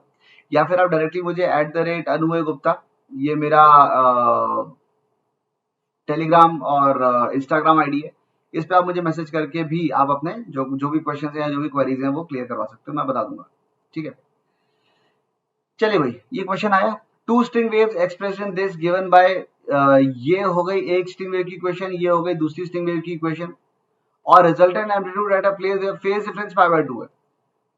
तो अब सिंपल बेसिकली बच्चों बिल्कुल स्ट्रेट फॉरवर्ड फॉर्मूला एप्लीकेशन है भाई, फेज डिफरेंस π/2 दे रखा है, y1 दिया है, y2 दिया है, तो रिजल्टेंट पूछा हुआ है, तो हमें तो एम्पलीट्यूड से मतलब है यार, a1 square plus a2 square plus 2a1 a2 cos delta phi इसी को का रूट, यानी कि y की वैल्यू क्या हो जाएगी, या सॉरी जो एम्पलीट्यूड बनेगा, टोटल जो एम्पलीट्यूड बनेगा उसकी वैल्यू क्या हो जाएगी, वो हो जाएगी 0.3 का स्क्वायर प्लस 0.4 का square plus 2 into 0.3 into 0.4 into cos of delta phi. Delta phi की वैल्यू क्या होती है, डेल्टा फाई की वैल्यू होती है π/2, दे रखी क्वेश्चन के अंदर, दे रखी है π/2, और उसका पूरे का लेना है क्या, रूट।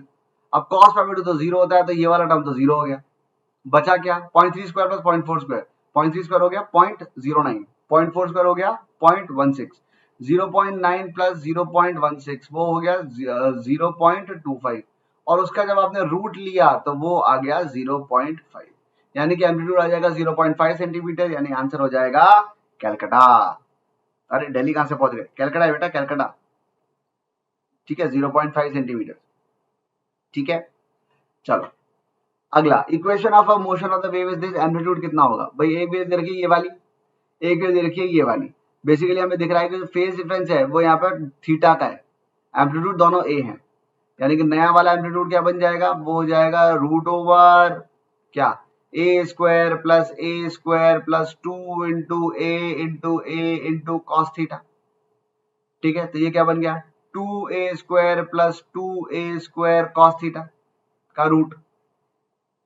ठीक है, तो वो इनफैक्ट रूट 2 इंटू ए तो बाहर निकाल लेता हूं, अंदर क्या बचा, 1 प्लस कॉस थीटा को मैंने लिखा 2 cos square theta by 2 minus 1 का रूट, तो है ही सही, 1 से कट गया 1, इसलिए थोड़े से बेटा ट्रिग्नोमेट्रिक फॉर्मूले याद होने चाहिए, तभी आप इस क्वेश्चन को सॉल्व कर पाओगे।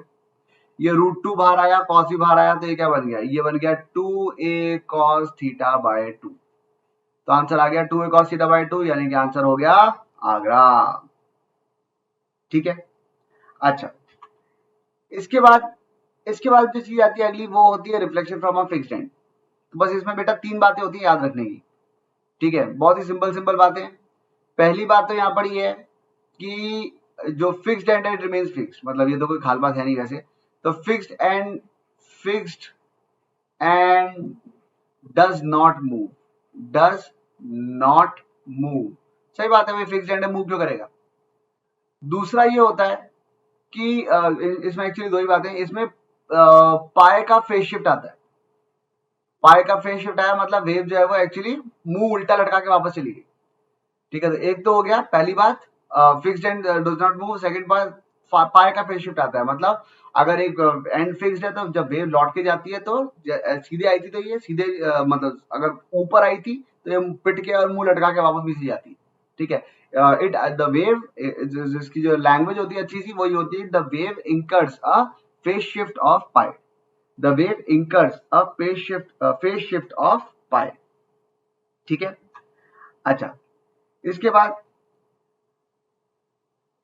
अगली जो चीज होती है वो ये है कि अगर ये फ्री एंड है, ठीक है, फ्री एंड मतलब फ्री का मतलब बिल्कुल फ्री नहीं है, बेसिकली जैसे छल्ला लिया और एक रॉड में टांगा और वो छल्ले को ऐसे पकड़ और रॉड पकड़ के खींच दिया ताकि टेंशन तो रहे, क्योंकि अगर बिल्कुल ही फ्री कर दोगे तो टेंशन नहीं आएगी, टेंशन नहीं आएगी तो वेलोसिटी नहीं आएगी, ठीक है। क्योंकि वेलोसिटी क्या होती है बच्चों, वेलोसिटी होती है root over t by mu. अगर टेंशन जीरो होगी तो वेलोसिटी भी जीरो हो जाएगी, तो ये वेव जाएगी नहीं, अगर जाएगी नहीं तो वापस कैसे आएगी ठीक है। तो इसका मतलब वेव की वेलोसिटी होती है root over t by mu. तो जब वेव यहाँ पे छल्ला तो होता है, अच्छा ये मास का छल्ला होता है, इसके बारे में भी दो तीन बातें होती हैं भाई। पहली बात होती है कि देखो अगर आप ध्यान से देखो इसका एम्पलीट्यूड इतना है यहाँ तक का, और इसका जो मोशन देखे अगर वो कहां तक जा रहा है, ये यहाँ तक जा रहा है, तो ओरिजिनली वेव का एम्पलीट्यूड यहाँ तक था और ये जा यहाँ तक रहा है, और इसका मतलब क्या हो रहा है बच्चों, इसका मतलब इसका जो मोशन होता है वो डबल होता है, ठीक है। तो फ्री एंड्स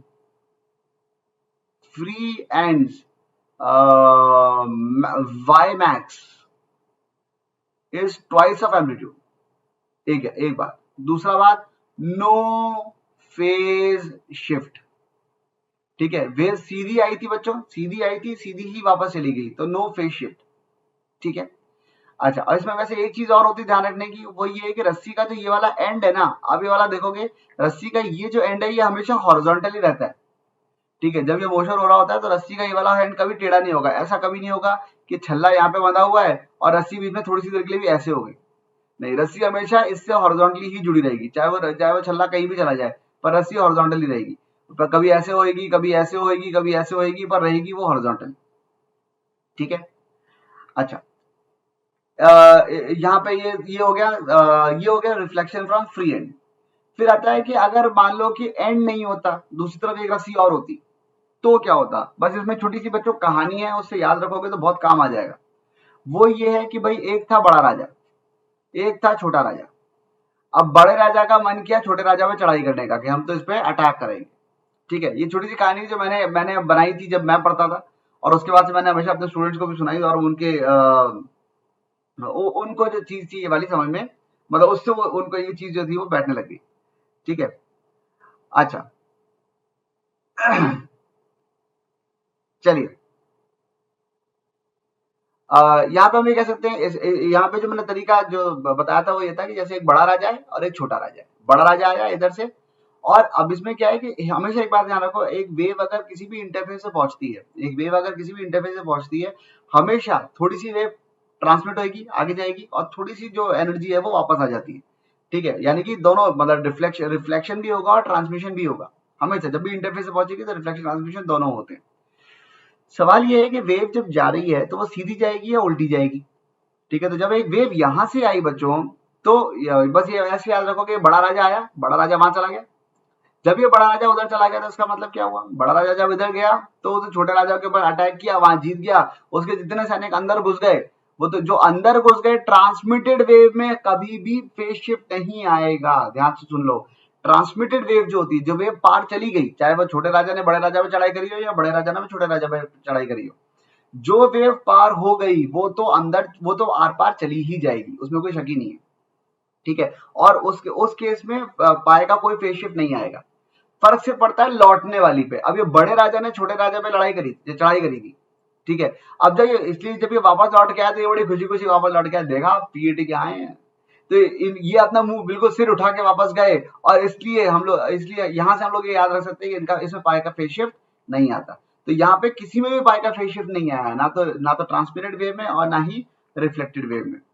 लेकिन अगर मैं यहाँ बात करता हूँ, तो जब छोटे राजा ने बड़े राजा पे चढ़ाई करी तो जो अंदर घुस गए वो तो चलो ठीक है, मुंह उठाए अंदर घुस गए, लेकिन जब वापस आए ये बड़े राजा से बहुत पिट के वापस आए, तो ये थे जब ये वापस गए तो ये मुंह लटका के वापस चले गए, ठीक है। इस तरीके से आपको याद रहेगा, ट्रांसमिटेड वेव में कभी भी पाए का फेज शिफ्ट नहीं आता है। रिफ्लेक्टेड वेव में तब आता है जब ये डेंसर मीडिया से टकरा के लौट रहा होता है, ठीक है। इस बात का ध्यान रखना बच्चों बस, ठीक है। हेलो मंजू, गुड मॉर्निंग बच्चे। चलो आगे बढ़े। इसके बाद आता है condition of formation of standing waves. Standing waves क्या होती है? बहुत ही खूबसूरत चीज होती है स्टैंडिंग वेव। स्टैंडिंग वेव्स में क्या होता है कि जब बेसिकली दो वेव्स होती हैं जो अपोजिट डायरेक्शन से आ रही है, ठीक है, एक ही रस्सी के ऊपर एक वेव इधर से आ रही है, एक वेव इधर से आ रही है, देखो डायरेक्शन तो अपोजिट आई। वेलोसिटी, वेलोसिटी क्या होती है वेव की? अभी हमने थोड़ी देर पहले देखा है, कई बार देख लिया मतलब अब तक। तो वैसे वेलोसिटी ऑफ वेव की अगर हम बात करें तो हमने ये देखा कि वेलोसिटी ऑफ वेव होती है root over T by mu. Please note, velocity of wave इस बात पे डिपेंड नहीं करती मतलब जैसे मान लो ऐसा नहीं है कि रस्सी है, रस्सी पे हमने धीरे से वेलोसिटी दी, धीरे से एक पल्स जा रही है और एक जोर से झटका दिया तो पता चला पीछे वाली पल्स ने जाके पकड़ लिया आगे वाली पल्स को। ऐसा कभी नहीं होगा। वेलोसिटी जो होती है it only depends upon the change, it only depends upon the medium, ठीक है। It does not depend on कि भाई सोर्स ने क्या किया, ठीक है। It only depends on the medium. तो वेलोसिटी होती है वो root over T by mu होती है, ठीक है।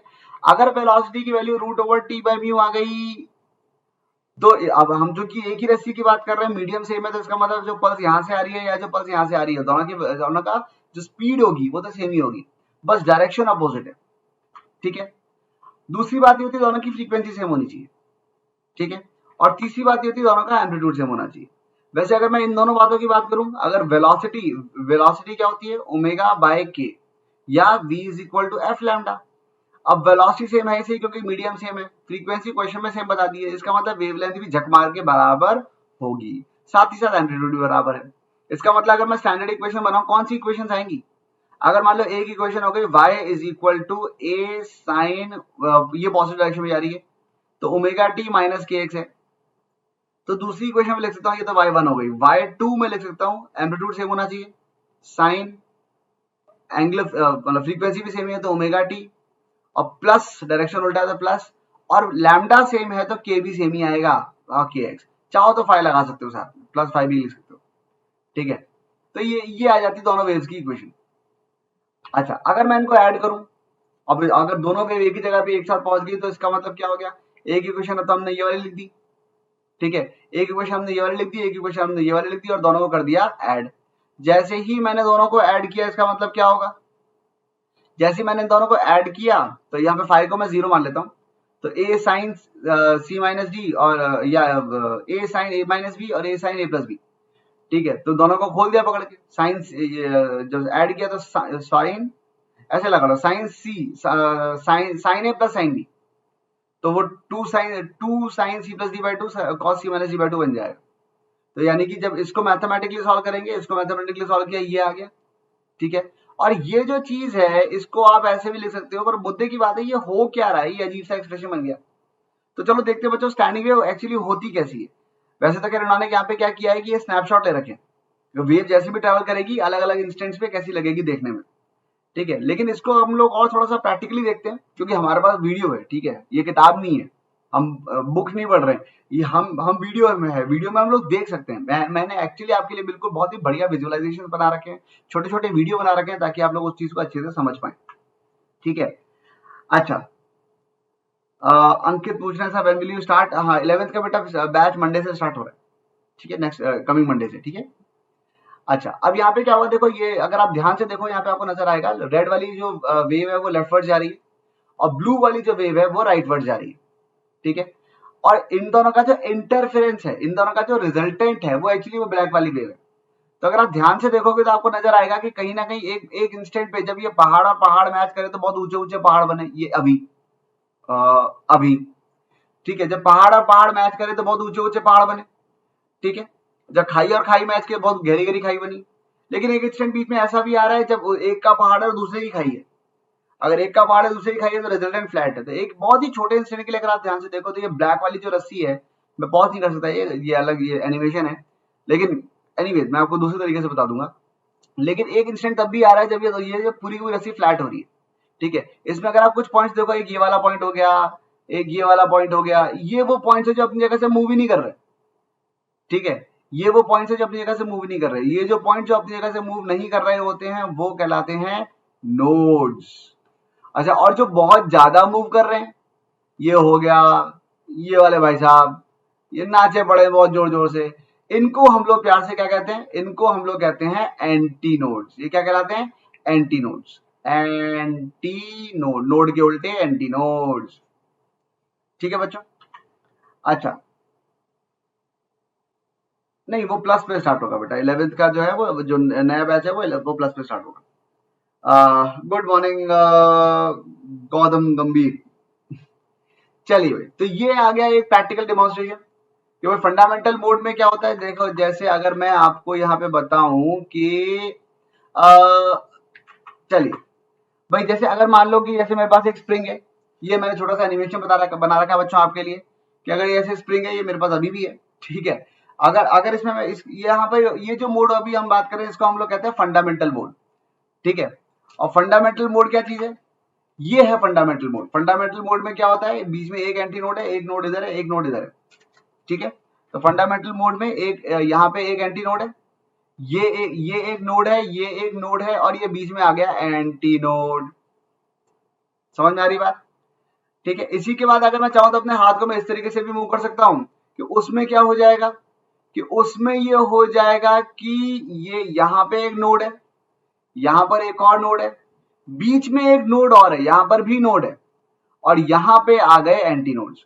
तो एंटी नोड्स की हम बात करें तो सबसे ये वाला पार्टिकल, ये वाला पार्टिकल, ये वाला पार्ट जो है वो बहुत तेजी से वाइब्रेट कर रहा है, ठीक है। अगर आप ध्यान से देखो तो ये एक लूप फॉर्म हो रहा है, यहां से यहां तक एक लूप फॉर्म हो रहा है, और यहां से यहां तक एक और लूप फॉर्म हो रहा है, ठीक है।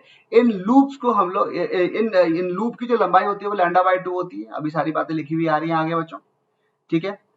अच्छा, इसके बाद अगर एक आगे ये बेसिकली कुछ हो नहीं रहा है, ये मैं सिर्फ अपने हाथ की फ्रीक्वेंसी अगर मैं चेंज करता हूं तो जहां पे ये सॉरी, हाँ, तो जहां पे यहाँ पे एक फंडामेंटल मोड बन रहा था, तो जैसे अगर यहाँ पे फंडामेंटल मोड बन रहा था, इसी को मैंने अगर थोड़ा सा अपने हाथ की फ्रीक्वेंसी को चेंज किया तो यहीं पे ये सेकंड हार्मोनिक कहते हैं इसको, सेकंड हार्मोनिक बनने लग गया। और उसी में अपने हाथ की फ्रीक्वेंसी को और चेंज किया तो थर्ड हार्मोनिक भी बन गया, ठीक है। इनफैक्ट अगर हाथ को और तेज वाइब्रेट करूं तो fourth harmonic, fifth harmonic, 4 loop, 5 loop, 10 loop सब बना सकते हैं, और उसके से मेरा हाथ टूट के शायद नीचे गिर जाएगा, ठीक है। तो ये हो गया, ये इसको हम लोग कहते हैं थर्ड हार्मोनिक। इसके अंदर क्या हो रहा है देखो बच्चों, यहाँ पे एक नोड इधर है, एक नोड इधर है, एक नोड यहाँ है, एक नोड यहाँ है, ठीक है। 4 नोड है और 1, 2 और 3 एंटी नोड्स हैं, ठीक है। 4 नोड है और 3 एंटी नोड है। समझ में आ गई वाली बात।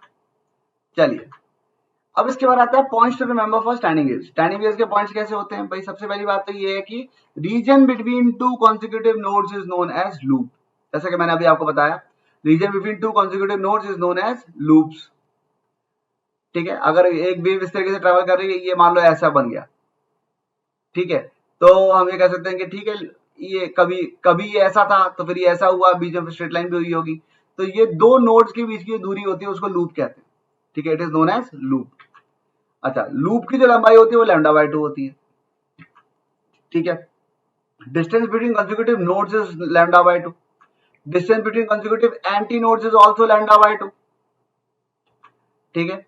अच्छा, all loops, all points in the same loop vibrate in the same phase, ठीक है। तो आई होप आपको यहाँ पे नजर आ रहा है, all points in the same loop vibrate in the same phase. भाई एक लूप के सारे पॉइंट्स अपने वो आपस में सेम फेज में वाइब्रेट करते हैं। भाई सारे एक साथ अपने मैक्सिमा पे गए, सारे एक साथ अपने मिनिमा पे आए, सारे एक साथ अपने मीन पोजीशन पे आए, ठीक है। एम्पलीट्यूड अलग अलग हो सकते हैं लेकिन इनके जो they are vibrating in the same phase, सारे एक साथ अपने मैक्सिमा और मिनिमा को अक्वायर कर रहे हैं, ठीक है। अच्छा, उसके बाद क्या होता है, points in the neighbouring loops vibrate in the opposite phase. तो अगर मैं यहाँ पे points in the neighbouring loops की बात करूं तो जब ये टॉप पे है तो ये बॉटम पे है, जब ये बॉटम पे है तो जब ये टॉप पे है तो वो बॉटम पे है। तो अगर दोनों मीन पोजीशन पे ही है इसका मतलब क्या हुआ, अगर दोनों मीन पोजीशन पे इसका मतलब एक ऊपर जा रहा है तो नीचे जा रहा है। तो इनका जो फेज डिफरेंस है वो हमेशा पाई का रहता है। समझ आई बच्चों ये वाली। अच्छा, इसके बाद ये हो गया अपना fundamental mode, node node anti node. ये हो गया सेकंड हार्मोनिक, इसको सेकंड हार्मोनिक बोलते हैं। अभी सब बता रहा हूँ हार्मोनिक क्या होता है, ओवरटोन क्या होता है, सब बता रहा हूँ, ठीक है। बेसिकली ये सारी चीजें सिर्फ विजुअलाइजेशन के लिए है, ठीक है बच्चों। तो अगर आपको अच्छे लग रहे हो ये विजुअलाइजेशन तो लाइक करते जाओ वीडियो को, ताकि मुझे समझ में आ जाए कि भाई हमारे बच्चे जो है वो एंजॉय कर रहे हैं इस चीज को, ठीक है। चलिए, इसके बाद अब एक सवाल आता है, which of the two transverse wave will give stationary wave. तो उसके लिए आपको ये पता होना चाहिए कि स्टेशनरी वेव्स की कंडीशन क्या होती है। पहला, डायरेक्शन अपोजिट, दूसरा एम्पलीट्यूड सेम, तीसरा फ्रीक्वेंसी भी सेम, ठीक है, तो एम्पलीट्यूड तो तीनों के सेम आ रहे हैं, तो कोई दिक्कत ही नहीं है। डायरेक्शन किसका अपोजिट है, तो भाई एक ऐसा है, ये पॉजिटिव डायरेक्शन है, ये दोनों प्लस है, यानी कि ये नेगेटिव डायरेक्शन में जा रहा है, और ये माइनस, यानी ये पॉजिटिव डायरेक्शन में जा रहा है, ठीक है। और तीसरी बात ये है कि तीनों की जो एक्स है, अच्छा यहाँ पे ये वाई में दे रखा है बेटा, जेड तो ये जेड अगर ये वाला हो गया तो ये वेव तो ये तो जा ही वाई डायरेक्शन में रही है, इस वाली वेव को देखा जाए तो ये वेव इस डायरेक्शन में जा रही है।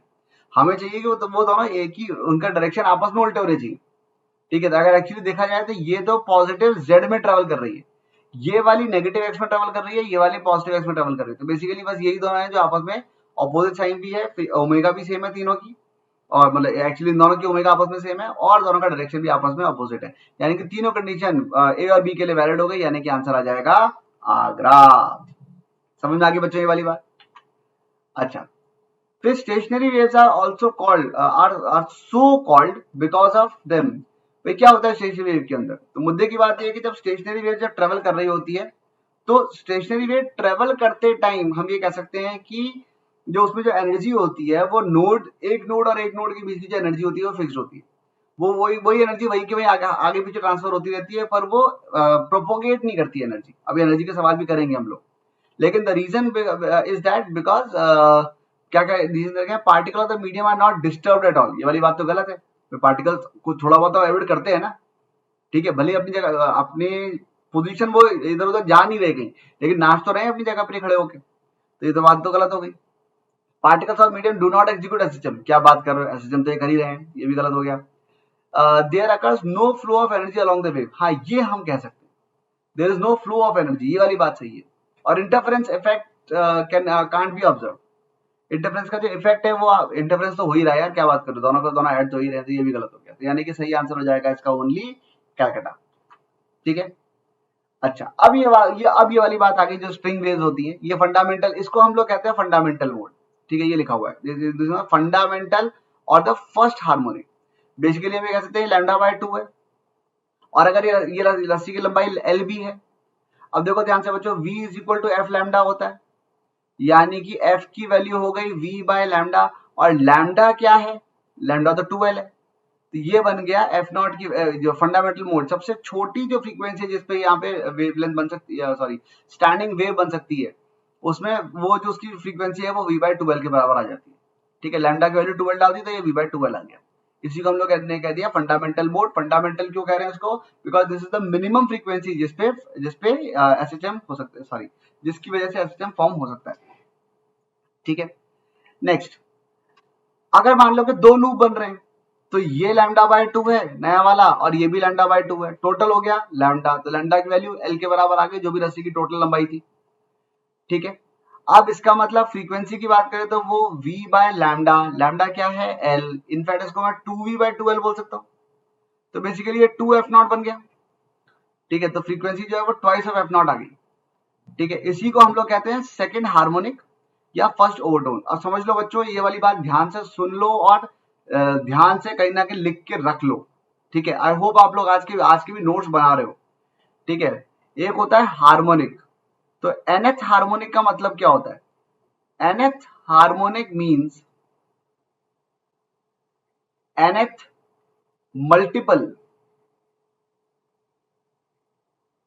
of f not. Fundamental frequency का जितना भी जोन से भी मल्टीपल की आप बात कर रहे हो वो उतना हार्मोनिक बन गया, यहाँ फंडामेंटल का डबल हो गया, तो यहाँ डबल हो गया तो ये सेकंड हार्मोनिक है, इसीलिए सेकंड बोला हुआ है। या बाद में ट्रिपल हो जाएगा तो थर्ड हार्मोनिक, 4 टाइम्स हो जाएगा, 4 टाइम्स हो जाएगा तो फोर्थ हार्मोनिक, ठीक है। और फिर एक और चीज आती है ओवरटोन। अब ये ओवरटोन क्या चीज है, अब सिंपल सी बात है, nth overtone means nth available frequency after fundamental frequency, after fundamental या आफ्टर एफ नॉट, ठीक है। तो जैसे ये एफ नॉट थी, उसके बाद ये पहली अवेलेबल है, तो that is why it is known as the first overtone. ये दूसरी अवेलेबल है तो this is the second overtone, तीसरी अवेलेबल है तो this is the third overtone, ठीक है। इस तरीके से हम लोग फंडामेंटल और ओवरटोन्स को डिफाइन करते हैं, ठीक है। अच्छा, यहाँ पर भी एक बात देख लेते लगे, तो सेम जैसे चल रहा था वैसे ही चल रहा है, सेम ही चीज है भाई, ये भी लैम्डा बाय 2, ये भी लैम्डा बाय 2, और ये भी लैम्डा बाई 2, तो टोटल हो गया 3 लैम्डा बाई 2 की वैल्यू एल आ गई, यानी कि लैम्डा की वैल्यू 2l/3 आ गई। फ्रीक्वेंसी क्या होती है, v अपॉन लैम्डा, लैम्डा क्या है 2l/3, तो अगर आप ध्यान से देखो तो ये 3f0 आ गया, क्योंकि v/2l तो f0 ही था, तो ये 3f0 बन गया, तो थर्ड हार्मोनिक या फिर सेकंड ओवर टोन। समझ में आ गई बच्चों ये वाली बात है। अच्छा, अगर एक एंड से फिक्स्ड है, अगर दोनों एंड से फिक्स्ड है तो ये, अगर एक एंड से फिक्स्ड है एक एंड से फ्री है, तो क्या होगा, अब ये है आधा लूप, मतलब लैम्डा बाय 4, लैम्डा बाय 4 की वैल्यू होगी एल, ये फंडामेंटल की बात कर रहा हूं मैं। तो फ्रीक्वेंसी की वैल्यू क्या आएगी बच्चों, फ्रीक्वेंसी की वैल्यू आ जाएगी v upon lambda, lambda is itself 4l, ठीक है। तो ये बन गया क्या, ये हो गया f0। तो फंडामेंटल फ्रीक्वेंसी अगर एक एंड से फिक्स्ड है एक एंड से फ्री है वायर, तो फंडामेंटल फ्रीक्वेंसी v/4l हो जाती है। यहां पर क्या हो जाएगा, लैम्डा बाय 2 अलग और लैम्डा बाय 4 अलग, ठीक है, यानी कि लंबाई कितनी होगी, 3 लैम्डा बाय 4 की वैल्यू एल आ गई, यानी कि लैम्डा की वैल्यू 4l/3 आ गई। फ्रीक्वेंसी की अगर बात करूं तो फ्रीक्वेंसी की वैल्यू हो जाएगी v अपॉन 4l/3, यानी कि ये हो गया 3f0। प्लीज नोट, ये कौन सा हार्मोनिक है, this is the third harmonic, क्योंकि ये फंडामेंटल की 3 गुना है, 3 टाइम्स है, तो this is the third harmonic, ठीक है। This is the first overtone because this is the first frequency available after fundamental frequency, ठीक है। तो इसका मतलब ये थर्ड ओवरटोन है। खास बात यहाँ पे ये है कि इवन हार्मोनिक्स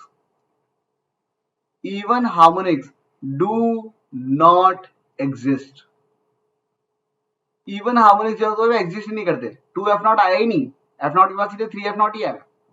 ऐसे अगर आप यहाँ पे देखोगे तो यहाँ पे 5 लैम्डा बाय 4 की वैल्यू एल के बराबर आ जाएगी, यानी कि लैम्डा की वैल्यू 4l/5 आएगी, और इसका मतलब फ्रीक्वेंसी के बारे में क्या कह सकते हैं, वो सीधे v/4l/5 यानी कि 5f0 बन जाएगी, ठीक है। हाँ, Aurobindo you can basically this is waves, ऐसा थोड़ी है नहीं कि 2020 और 2021 में वेव्स अलग अलग आएगा, पर ये क्रैश कोर्स है, बहुत 2 घंटे में पूरी वेव्स की हम लोग बात करने वाले हैं, तो ऑब्वियसली ये सारी चीजों को ही कवर कर रहा है, ठीक है। अच्छा, इसके बाद अब जल्दी से एक क्वेश्चन कर लेते हैं, ठीक है, जो अभी अभी हमने ये पिछले पेज पे हमने जितने फॉर्मूले पढ़े हुए हैं इसमें और इसमें, इनके बेसिस पे हम लोग ये क्वेश्चन कर लेते हैं। क्वेश्चन क्या है, a 1 centimeter long string vibrates with the fundamental frequency of 256 hertz, ठीक है। अब 1 centimeter long string है, दोनों तरफ से फिक्स है, और वो अगर वाइब्रेट करे 256 हर्ट्ज से, तो हम ये कह सकते हैं कि 256 is equal to fundamental frequency, तो यानी कि ये v/2l हो गई, ठीक है। If the length is reduce to 1/4 keeping the tension unaltered, अच्छा वेलोसिटी एक्चुअली √T/μ है, तो टेंशन अनअल्टर्ड का मतलब वो ये कहना चाह रहे हैं कि वेलोसिटी कांस्टेंट है। अब नई वाली फ्रीक्वेंसी वो पता करनी है अगर लंबाई 1/4 हो जाए, तो पहले 1 सेंटीमीटर थी, अब 1/4 हो गई, यानी कि अब क्या हो गया, अब ये हो गया कि वेलोसिटी तो वही √T/μ ही है, और 1/2 ऑफ लेंथ हो गई पहले की 1/4, पहले की 1/4 मतलब 4 ऊपर चला गया, ठीक है, और ये l/4 हो ही गया। अब दोनों को डिवाइड कर दो, जैसे डिवाइड किया धूम धड़ाम धड़ाम धड़ाम, और बेसिकली आपको ये बात समझ में आएगी कि 256 upon f is equal to 1/4, यानी कि f is equal to 256 into 4, 256 का डबल किया तो 512 और उसको भी डबल कर दिया तो 1024 इज द राइट आंसर। समझ में आ गई बच्चों ये वाली बात। अच्छा, velocity of wave in a string fixed at both ends is 2 metre per second, ठीक है। String form standing waves with a node of 5 centimetre apart, तो फ्रीक्वेंसी पूछी हुई है, तो भाई सीधी सी बात है, अगर नोड जो है वो 5 सेंटीमीटर अपार्ट है, इस बात का मतलब ये हो गया कि ये तो λ/2 है, तो इसका मतलब लैम्डा की वैल्यू 10 सेंटीमीटर आ गई, वेलोसिटी दे ही रखी है 2 मीटर पर सेकंड, और आपसे पूछा जा रहा है फ्रीक्वेंसी की वैल्यू क्या होगी, तो कैसे कैसे निकालेंगे, v is equal to f lambda, velocity कितनी है बच्चों 2 मीटर पर सेकेंड, और फ्रीक्वेंसी पता करनी है, लैम्डा की वैल्यू 0.1, तो 0.1 को नीचे लेके जाओ तो फ्रीक्वेंसी आ जाएगी 20 हर्ट्ज, तो आंसर आ जाएगा कैलकाटा। समझ में आ गई बच्चों ये वाली बात। चलिए पार्टिसिपेट करते जाओ, पर जितना करोगे उतना ज्यादा अच्छा चलेगा, ठीक है। पुष्पा पूछे how we can available your yesterday's notes, yesterday's notes, yesterday क्या था, यस्टरडे वाली yesterday's session was I think postpone, तो वो आज होगा बेटा, ठीक है, आज मिल जाएंगे आपको। चलिए, अच्छा इसके बाद जब ये वेव ट्रेवल करती है तो जो इक्वेशन है, जो उसकी जो एवरेज पावर होती है, that is given by half mu omega square a square into velocity. इस फॉर्मूले को बच्चों याद रख लो, ठीक है, डिराइव भी कर लोगे तो मैं बुरा नहीं मानूंगा, पर याद तो पक्का रख ही लेना, ठीक है। अच्छा, फिर आती है बेटा इंटेंसिटी। इंटेंसिटी क्या है? एनर्जी ट्रांसफर्ड पर यूनिट पर second per unit cross sectional area. तो बेसिकली इंटेंसिटी पता है, उसको एरिया से डिवाइड कर दिया, ठीक है। पावर पता थी, उसको एरिया से डिवाइड कर देंगे तो उससे ये आ जाता है। तो इंटेंसिटी का जो फॉर्मूला बनता है वो होता है half rho omega square a square into velocity. Half rho omega square a square into velocity, that is the intensity, ठीक है। अच्छा, जैसा कि मैंने आपसे बताया था, आपको बताया था बच्चे कि जब भी वेव जब ट्रेवल करती है, जब स्टैंडिंग वेव जब बनती है, ये जो थी ये तो ट्रैवलिंग वेव के लिए लिखी थी, ये दोनों बातें ट्रैवलिंग वेव के लिए। ये आती है वेव एनर्जी इसके लिए, किसके लिए? स्टैंडिंग वेव के लिए। तो जब एक स्टैंडिंग वेव होती है तो उसमें क्या होता है बेटा, नोड की काइनेटिक एनर्जी तो हमेशा जीरो ही रहती है, ठीक है। नोड की काइनेटिक एनर्जी हमेशा जीरो ही रहती है। और दूसरी बात ये है कि जो एंटी नोड होता है, एंटी नोड की पोटेंशियल एनर्जी हमेशा जीरो रहती है या मिनिमम रहती है। क्यों? क्योंकि उसके बेसिकली क्या हो रहा है, एंटी नोड पे अगर आप ध्यान से देखो तो मैं एक बार फिर स्प्रिंग को लेकर आता हूँ। तो एंटी नोड पे क्या होता है, जो एंड ये वाला और ये वाला एंड है वो दोनों एक साथ ही ऊपर नीचे ट्रेवल कर रहे हैं। अगर वो एक साथ ही ऊपर नीचे ट्रेवल कर रहे हैं तो उस केस में क्या हो रहा है कि एक्सटेंशन तो आ ही नहीं रहा, ठीक है, एक साथ ट्रेवल कर रहे हैं। तो चूंकि एक्सटेंशन नहीं आ रहा है इसलिए पोटेंशियल एनर्जी नहीं बढ़ती। ऑन द अदर हैंड अगर मैं नोड वाले पॉइंट्स की बात करूं तो उनकी तो बाजे बजे रहते हैं। कहाँ चला गया? हाँ, अगर मैं नोड वाले पॉइंट्स की बात करूं तो उनके तो बाजे बजे रहते हैं। क्यों? ये वाला पॉइंट नीचे चला गया, वो वाला पॉइंट ऊपर चला गया, कितना खिंच गया ये, ठीक है। इनफैक्ट नोड पे तो zero minimum potential energy, maximum potential energy, minimum potential energy, maximum potential energy, minimum potential energy, maximum potential energy, node की तो बाजे बजे रहते हैं, ठीक है। और जबकि अगर मैं एंटी नोड को देखूं तो एंटी नोड के में तो कभी पोटेंशियल एनर्जी आई ही नहीं, जो मिनिमम पोटेंशियल एनर्जी है बस उतनी ही मेंटेन है, ठीक है। तो यहीं से हम लोग कह सकते हैं जो एनर्जी होती है वो ट्रैवल करती रहती है, ठीक है। एनर्जी जो होती है, ध्यान से समझना, इसकी पोटेंशियल एनर्जी हमेशा जीरो है, ठीक है। एंटी नोड को अगर आप देखोगे तो उसकी पोटेंशियल एनर्जी जो होती है वो हमेशा मिनिमम ही है। और नोड तो खैर नोड है, वो तो हिला ही नहीं कभी अपनी जगह से, तो उसकी काइनेटिक एनर्जी हमेशा ही जीरो रहती है। लेकिन क्या होता है जब इस स्टेट में था, ध्यान से समझना, तो यहाँ पे बहुत ज्यादा एक्सटेंशन आ गया, बहुत ज्यादा एक्सटेंशन आया तो यहाँ पे पोटेंशियल एनर्जी यू मैक्स हो गई, लेकिन यहाँ पे काइनेटिक एनर्जी भी जीरो हो गई। इसकी पोटेंशियल एनर्जी कभी नहीं आई, इसकी काइनेटिक एनर्जी कभी नहीं आई, इसकी कभी पोटेंशियल एनर्जी नहीं आई, इसकी कभी काइनेटिक एनर्जी नहीं आई, ठीक है। पर यहाँ अभी इसकी यू मैक्स है और अभी इसकी जो काइनेटिक एनर्जी है वो के मिन है, minimum kinetic energy, maximum potential energy, ठीक है। जब हम इस वाली स्टेट पे आए तो सबकी पोटेंशियल एनर्जी मिनिमम हो गई, पर इसकी काइनेटिक एनर्जी बहुत ज्यादा है क्योंकि ये तो भी सॉरी ये इसकी नहीं, इसकी काइनेटिक एनर्जी बहुत ज्यादा है क्योंकि अभी तो ये ट्रैवल कर रहा है, ठीक है।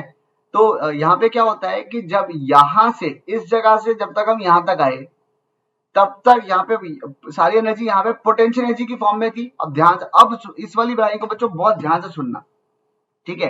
क्या है कि जब हम पहले स्टेट की बात कर रहे हैं, जब हम इस वाले स्टेट की बात कर रहे हैं तो इस जगह पे बहुत सारी एनर्जी पोटेंशियल एनर्जी की फॉर्म में थी और नोड के आसपास थी, ठीक है। फिर जब तक हम यहां आए सारी एनर्जी काइनेटिक में कन्वर्ट हो गई और एंटी नोड पे पहुंच गई, ठीक है। पहले जब यहां थी तो बेसिकली एनर्जी क्या होता है, नोड से एंटी नोड चली गई, नोड यहाँ पे नोड पे थी, यहाँ पे एंटी नोड पे आ गई, और इस कंडीशन में वो पोटेंशियल एनर्जी की फॉर्म में थी, इस कंडीशन में वो काइनेटिक की फॉर्म में चली गई। तो दो चीजें हो रही हैं, एक एनर्जी पोटेंशियल से काइनेटिक में कन्वर्ट हो रही है और दूसरा वो नोड से एंटी नोड की तरफ शिफ्ट हो रही है। तो वो अपनी पोजीशन भी बदल रही है और अपना रूप भी बदल रही है एनर्जी।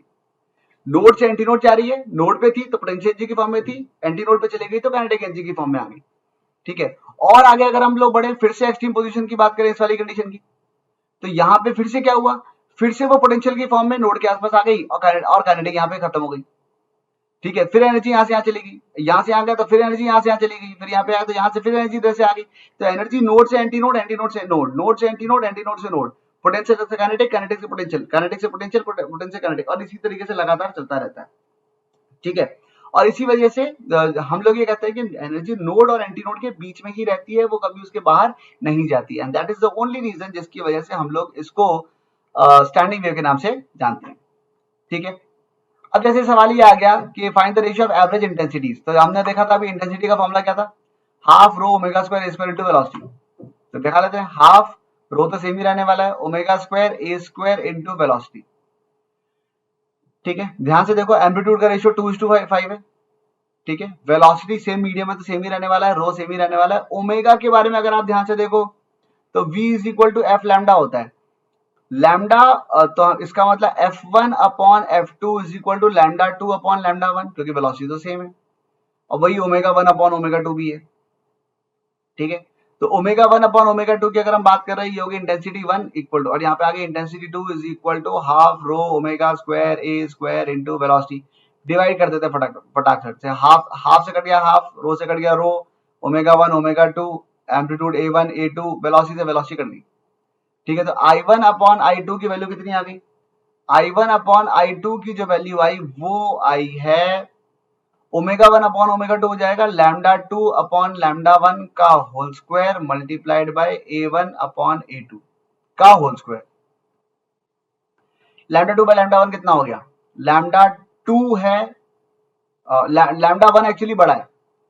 ठीक है, लैम्डा 1 लैम्डा 2 का डबल है, जहां पे ये पूरी खत्म हो गई वहां पे तो लैम्डा 1 आधी ही हुई है, तो लैम्डा 2 जो है वो छोटा है, और इसका मतलब ये आ गया हाफ का स्क्वायर। ठीक है, इनटू, और एम्पलीट्यूड्स के बारे में क्या ख्याल है, तो एम्पलीट्यूड एक का 2 है, एक का 4 है, a1 जो है वो तो 5 है, एक का 2 है, एक का 5 है, और ये आ गया 2 का स्क्वायर, तो ये कितना आ गया, ये आ गया 25 अपॉन 16 आ गया, तो यानी कि 25 अपॉन 16, यानी कि ए हो जाएगा इसका करेक्ट आंसर। ठीक है, hello intelligent, thank you very much for your comments. चलिए आगे बढ़ते हैं। The relation between time and displacement for two particles is given by this expression, एक y1 दे रखा है, y2 भी दे रखा है। रेशियो ऑफ इंटेंसिटी पूछी हुई है बच्चों। अगेन इंटेंसिटी का मामला क्या होता है, half rho omega square a square into velocity. ठीक है, तो अब वेलोसिटी अगर आप ध्यान से देखो तो वेलोसिटी सेम है कि अलग अलग दे रखी है। यहाँ पे मुझे ऐसा कुछ याद आ रहा है, कुछ गड़बड़ थी छोटी सी इस एक्सप्रेशन में, यहाँ पे मैंने शायद कुछ गलत, यहाँ पे कुछ गलत मिसप्रिंट हुआ है, या उस एग्जाम में गड़बड़ आया था। ये शायद 1.04 था, 1.04 आएगा, ये भी 1.04 है, ये भी 1.04 है, तो और 2 पाई टी,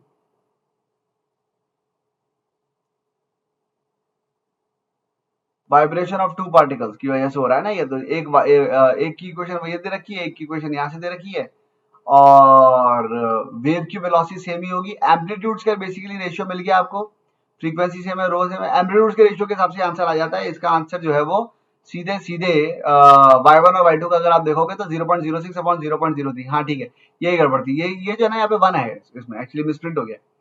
ठीक है, 1.04 था ये, और जब आप दोनों का रेशियो लोगे तो ओमेगा सेम आ गई दोनों की, क्योंकि दोनों का टाइम का कोफिशिएंट सेम है।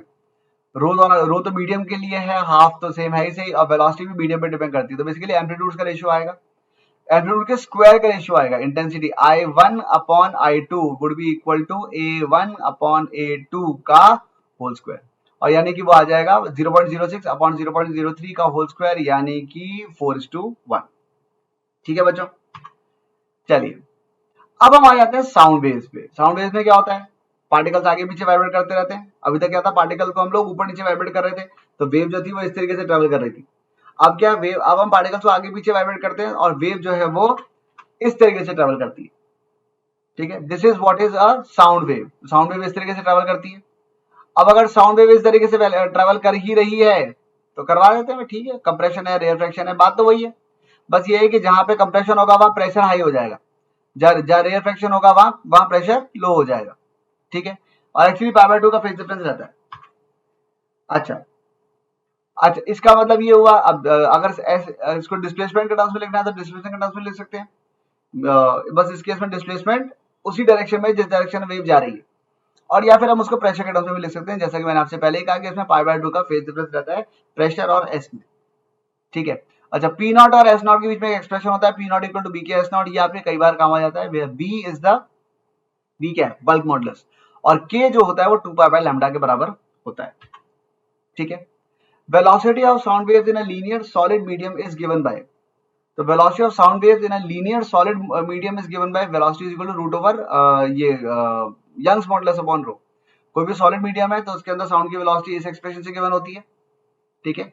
और वैसे अगर कोई लिक्विड या गैस है तो उसमें बल्क मॉडुलस अपॉन रो से गिवन होती है। बल्क मॉडुलस की जो वैल्यू होती है, न्यूटन साहब ने तो बताया, न्यूटन साहब ने ये अज्यूम किया था कि जब वेव ट्रैवल करती है तो गैस एक्सपैंड और कॉन्ट्रैक्ट जो हो रही है वो आइसोथर्मली होती है, तो वहां पे थोड़ी सी लेकिन गड़बड़ हो गई। लाप्लास साहब ने बाद में बताया कि नहीं, वो जो मोशन हो है, वो जो एक्सपेंशन और कॉन्ट्रैक्शन होता है वो एडियाबैटिक होता है, और उसके हिसाब से उन्होंने बी की वैल्यू निकाली और वो बी की वैल्यू आई गामा पी, ठीक है। तो जब इसको सॉल्व करते हैं तो उनके हिसाब से, या जिन्होंने सही बात जो बाद में बताई वो ये थी कि velocity of sound in air is given by root over gamma P by rho, root over gamma P upon rho. बहुत ही बढ़िया से बहुत बढ़िया वीडियोस और ये आने वाले हैं बेटा, भी वीडियोस भी आने वाले हैं और साथ ही साथ बहुत ही खूबसूरत से एनिमेशन भी आने वाले हैं, ठीक है। अच्छा, फिर अगली बात है इफेक्ट ऑफ टेम्परेचर। तो जैसा कि हमने कहा कि वेलोसिटी जो थी वो root over gamma R T by M से गिवन है, तो सिंपल सी बात दिख ही रही है कि वेलोसिटी जो है वो रूट टी के प्रोपोर्शनल है। अच्छा, अगर टेम्परेचर कांस्टेंट है और रूट ओवर गामा ये दूसरा एक्सप्रेशन क्या था, गामा पी बाय रो, ठीक है। तो रो कांस्टेंट है, रो भी चेंज होगी। अगर टेम्परेचर कांस्टेंट है तो अगर आप प्रेशर कम ज्यादा करते रहोगे तो उस हिसाब से रो भी कम ज्यादा होती रहेगी, लेकिन अगर टेम्परेचर कांस्टेंट है तो velocity of wave travel change नहीं होती है। वेलोसिटी हो गई प्रोपोर्शनल रूट टी के। अच्छा, फिर होता है effect of humidity. With increase in humidity, humidity जब हम बढ़ाते हैं तो क्या होता है कि भाई ह्यूमिडिटी बढ़ाओगे तो जो मोलर मास होता है पानी का 18 होता है, एक मोल का मास 18 ग्राम होता है, जबकि वो जब रिप्लेस करेगा किसको करेगा, या तो हाइड्रोजन या तो ऑक्सीजन को करेगा या नाइट्रोजन को करेगा। ऑक्सीजन का जो मोलर मास होता है वो 32 होता है, नाइट्रोजन का भी 28 ही होता है। इसका मतलब होते तो दोनों ही पानी से भारी है।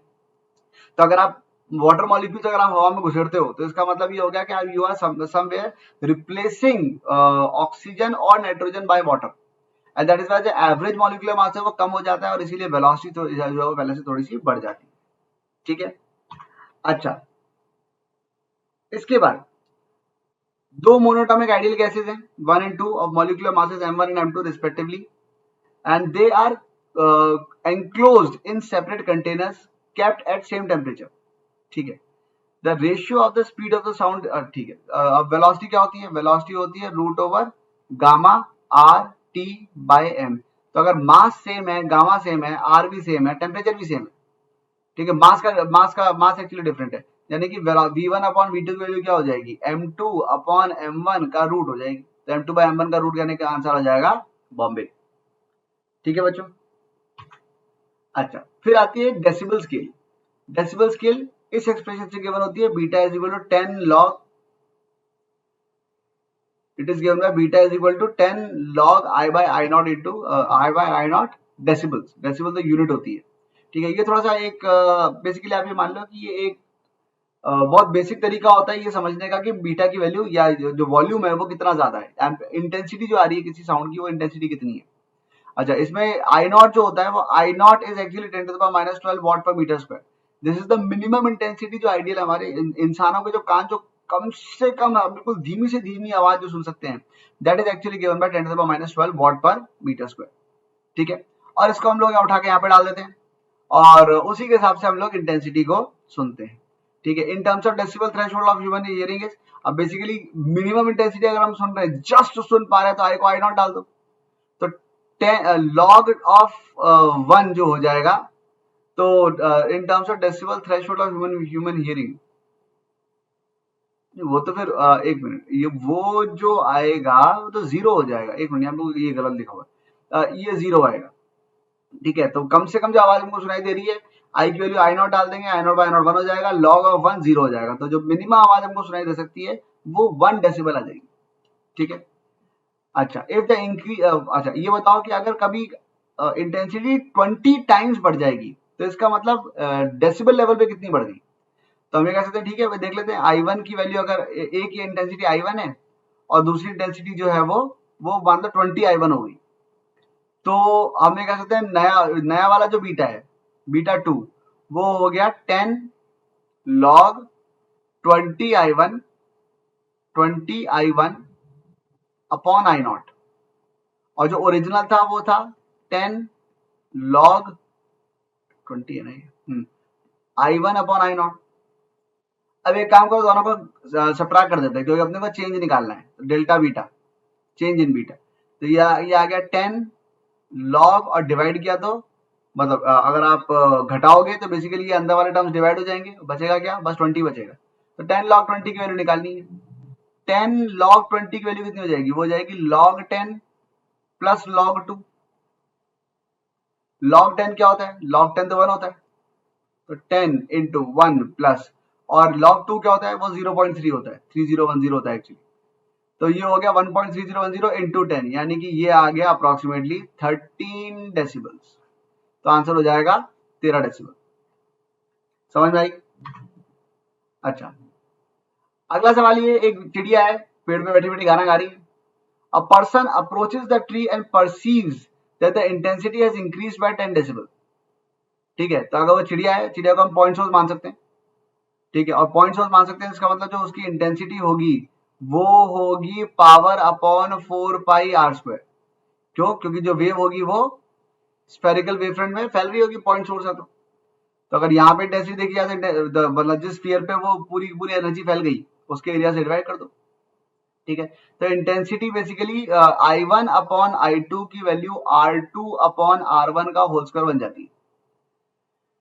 ठीक है, अब क्या हुआ, फाइंड द रेशियो ऑफ, अब क्या हुआ, एक आदमी जो था वो उस चिड़िया से कुछ दूरी पे था, लेट अस से पहले वो R1 दूरी पे था, R1 दूरी पे था, और बाद में वो R2 दूरी पे आ गया। ठीक है, find the ratio of initial and final separation between the man and the bird. R1 upon R2 निकालना है। ठीक है, अब उसने 10 डेसिबल उसने सुना कि उसकी जो इंटेंसिटी थी वो 10 डेसिबल बढ़ गई, तो इसका मतलब ये हुआ बाद में जो इंटेंसिटी थी I2 वो हो गए I2 हो गए 10 log सॉरी डेसिबल है ना, तो जो भी इसका साउंड लेवल था L2 कह देता हूँ, L2 is equal to 10 log I2 by I0, और L1 की वैल्यू है 10 log I1 बाय I0। दोनों को घटाया जाए तो डिफरेंस 10 का था, equal to 10 log I2 upon I1। 10 से 10 कट गया तो 1 आ गया, और इसका मतलब I2 अपॉन I1 की वैल्यू कितनी आ गई, I2 अपॉन I1 की वैल्यू 10 आ गई।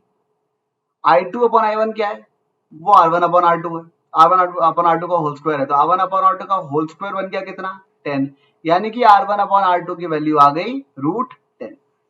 तो यानी कि आंसर हो गया इसका आगरा। समझ आई वाली बात? अच्छा फिर ऐसे होता है जैसे हमने पहले इंटरफेरेंस देखा था स्ट्रिंग वेव्स के लिए, ऐसे ही हम यहाँ पे हम लोग इंटरफेरेंस देख रहे हैं साउंड वेव्स के लिए। साउंड वेव्स भी इंटरफेयर करती हैं आपस में, जो इंटेंसिटीज होती हैं वो इसी तरीके से, मतलब जो एवरेज जो टोटल जो पी आता है वही, जैसे पहले आ रहा था resultant amplitude A1 square plus A2 square plus 2A1 A2 cos delta phi का रूट, ऐसे ही यहाँ पे भी एम्पलीट्यूड का जो रेशियो है वो उसी तरीके से आ जाता है, वही सेम एक्सप्रेशन है। ठीक है, सेम कंस्ट्रक्टिव इंटरफेरेंस, अगर डेल्टा फाई की वैल्यू 2n पाई है तो इसका मतलब एम्पलीट्यूड दोनों का ऐड होकर आ जाएगा।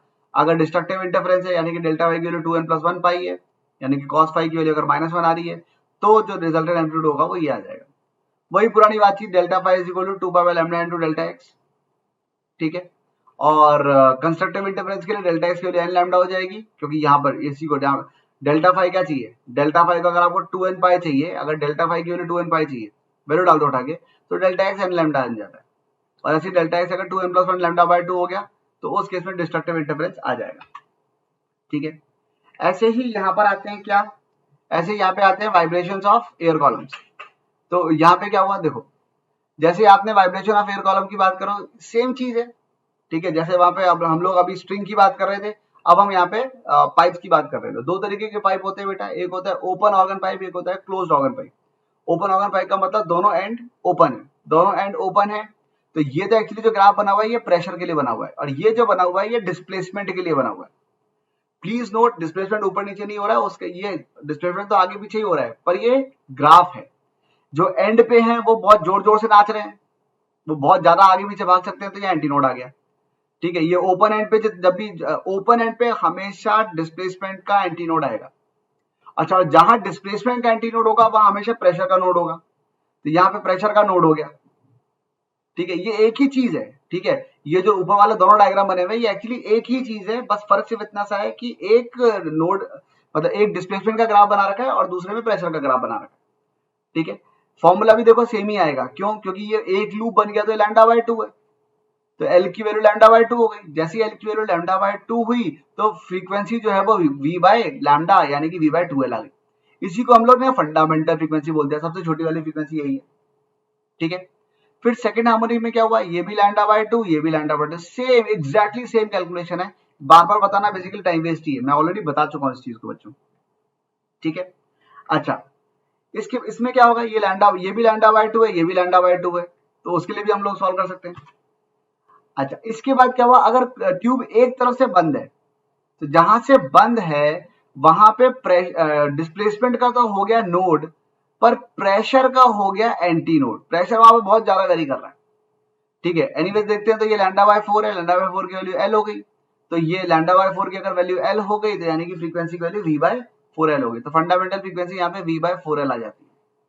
ठीक है, सेम वही चीज यहाँ पर भी है, यहाँ पर भी सेकंड हार्मोनिक्स एग्जिस्ट नहीं करते, मतलब इवन हार्मोनिक्स एग्जिस्ट नहीं करते, सीधे फिर इसके बाद 3 एफ नॉट आ गया, उसके बाद अगला सीधे 5 एफ नॉट आ गया एंड सो ऑन। ये फर्स्ट ओवरटोन हो गया, ये सेकंड ओवरटोन हो गया। nth overtone means nth available frequency after fundamental frequency. ठीक है, अच्छा, इसके बाद क्या हुआ, अगली चीज है cylindrical tube. Cylindrical tube open at both ends, एक सिलिंड्रिकल ट्यूब थी, दोनों तरफ से ओपन थी, has a fundamental frequency F not, तो यानी कि एफ नॉट की वैल्यू आ गई वी बाय, दोनों तरफ से ओपन है, वी बाय 2 है। The tube is dipped vertically into water such that half of its length is inside water. अरे अरे, तो मतलब ट्यूब को, ये ट्यूब पहले पूरी ओपन थी, अब उसमें क्या हुआ, उसको आधा पानी में डुबो दिया, तो बेसिकली वो एक तरफ से क्लोज हो गई। तो अब फॉर्मूला लगेगा कौन सा, क्लोज्ड स्ट्रिंग का फॉर्मूला लगेगा, और V is equal to f lambda.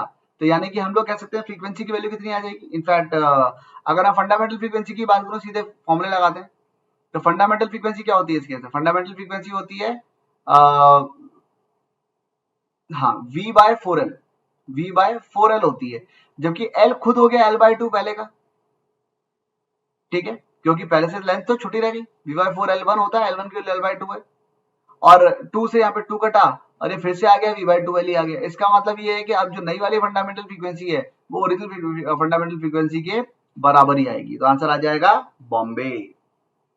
ठीक है, चलिए अगला, fundamental frequency of a closed organ pipe of length 20 centimeters is equal to the second overtone of an organ pipe open at both the ends. So length of the organ pipe is fundamental frequency of a closed organ pipe. Fundamental frequency of closed organ pipe का मतलब हो गया V by 4L is length उसकी 20 centimetre दे रखी है, तो वो V by 4 times 0.2 is equal to the second overtone of organ pipe open at both ends. Please note, second overtone का मतलब हो गया ये वाला केस बेटा। ठीक है, और इसका मतलब उसकी फंडामेंटल फ्रीक्वेंसी हो जाएगी 3V by 2L। फर्स्ट ये ओपन एट बोथ एंड के लिए ये फर्स्ट ओवरटोन या सेकंड ओवरटोन, तो यानी कि 3 फ्रीक्वेंसी की वैल्यू आ गई 3V by 2L, तो वो हो गया 3V by twice of length. तो लेंथ पूछी गई है, क्या पूछा है इसके अंदर, अच्छा लेंथ, ये दोनों बराबर है आपस में, यही पूछा हुआ है बस, तो यहाँ से V से V कट गया और बाकी जो सॉल्व हो रहा है वो कर लो। तो लेंथ की वैल्यू कितनी आ जाएगी, 4 इंटू 0.2 इंटू 3/2, तो ये 10 नीचे आया, 2 से 2 कट गया, 4 इंटू 3 बन गया कितना 12, और 12/10 तो ये आ गया 1.2 मीटर यानी कि 120 सेंटीमीटर। समझ में आ गया बच्चों ये वाली बात। अच्छा, the two nearest harmonics of tube closed at one end and open at the other end are 220 Hz and 260 Hz. What is the fundamental frequency? तो भाई अगर हम हार्मोनिक्स की बात करें, अगर एक एंड से बंद है और एक खुला है, तो इसका मतलब सिर्फ ऑड हार्मोनिक्स एग्जिस्ट करते हैं, तो 2n+1 into V bye 4L। ठीक है, ये होती है फ्रीक्वेंसी।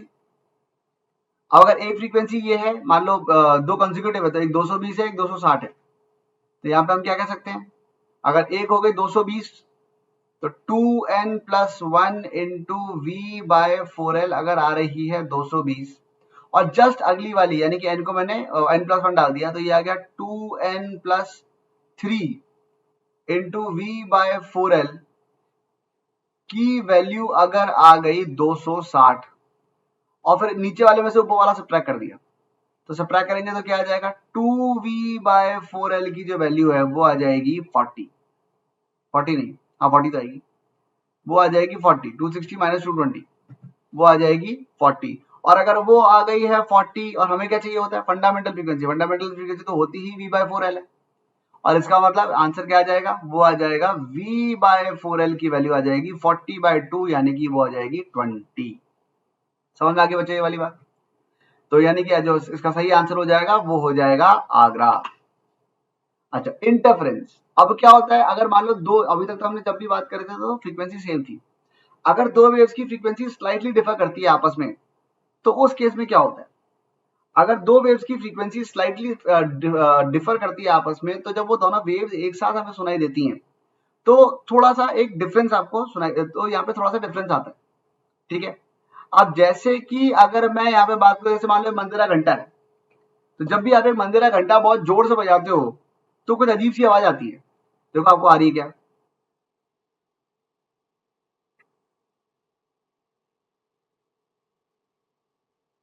एक वेरिएशन आपको सुनाई दिया होगा, ठीक है। ये जो वेरिएशन होता है इसी को हम लोग प्यार से फंडामेंटल, इसी को हम लोग प्यार से बीट फ्रीक्वेंसी कहते हैं। बेसिकली क्या हुआ कि अगर यहाँ इसकी लैम्डा अलग है, इसकी लैम्डा अलग है, स्लाइटली वेरी कर रही है, तो क्या होता है जब इन दोनों को सुपरपोज किया तो कभी तो पहाड़ से पहाड़ मैच कर गए तो ऊंचे ऊंचे पहाड़ बन गए, लेकिन कभी कभी पहाड़ से खाइयां मैच कर गई तो काफी गहरी खाइयां बन गई और यहाँ पर आ गया डिस्ट्रक्टिव इंटरफेरेंस, ठीक है। उसकी वजह से जो रिजल्टेंट है वो काफी छोटा रह गया। अब अगर मान लो मैं यहाँ पे कान लगा के खड़ा हुआ और ये चीज इधर आ रही है, तो उस केस में क्या होगा, अगर ये चीज इधर जा रही होगी, जो रिजल्टेंट बना हुआ अगर इधर की तरफ जा रहा है, ठीक है, और इनफैक्ट सॉरी अगर ये इधर की तरफ जा रहा है, तो जब ये वाला पार्ट मेरे कान के सामने पहुंचेगा तो बहुत धीमी आवाज सुनाई देगी, जब ये पार्ट मेरे कान के पास पहुंचेगा तो मुझे बहुत तेज आवाज सुनाई देगी, एंड सो ऑन। फिर जब ये आया तो फिर धीमी आवाज, तो जो इंटेंसिटी होती है उसमें एक वेरिएशन आता है, ठीक है। और जब इंटेंसिटी का वेरिएशन आता है तो इस वाले वेरिएशन को हम लोग प्यार से क्या कहते हैं, इसी वाले वेरिएशन को हम लोग बीट फ्रीक्वेंसी के नाम से जानते हैं, कि एक सेकंड में कितनी बार इंटेंसिटी का पूरी साइकिल कंप्लीट हुई है, ठीक है। कैलकुलेट करने के नाम पे बड़ा आसान है, कैलकुलेट तो सिंपली हो ही जाता है, कैलकुलेट करने में आप एक की फ्रीक्वेंसी निकालो, दूसरे की फ्रीक्वेंसी निकालो, घटा दो, ठीक है, और सीधे सीधे मॉडल्स ले लो, बड़े वाले में से छोटे वाला सब्ट्रैक्ट कर दो, अपने आप को बीट फ्रीक्वेंसी सुनाई दे जाती है। एक बार फिर सुन लेते हैं हम लोग बीट फ्रीक्वेंसी कैसे लगती है सुनने में, आवाज सुनाई दी क्या बच्चों?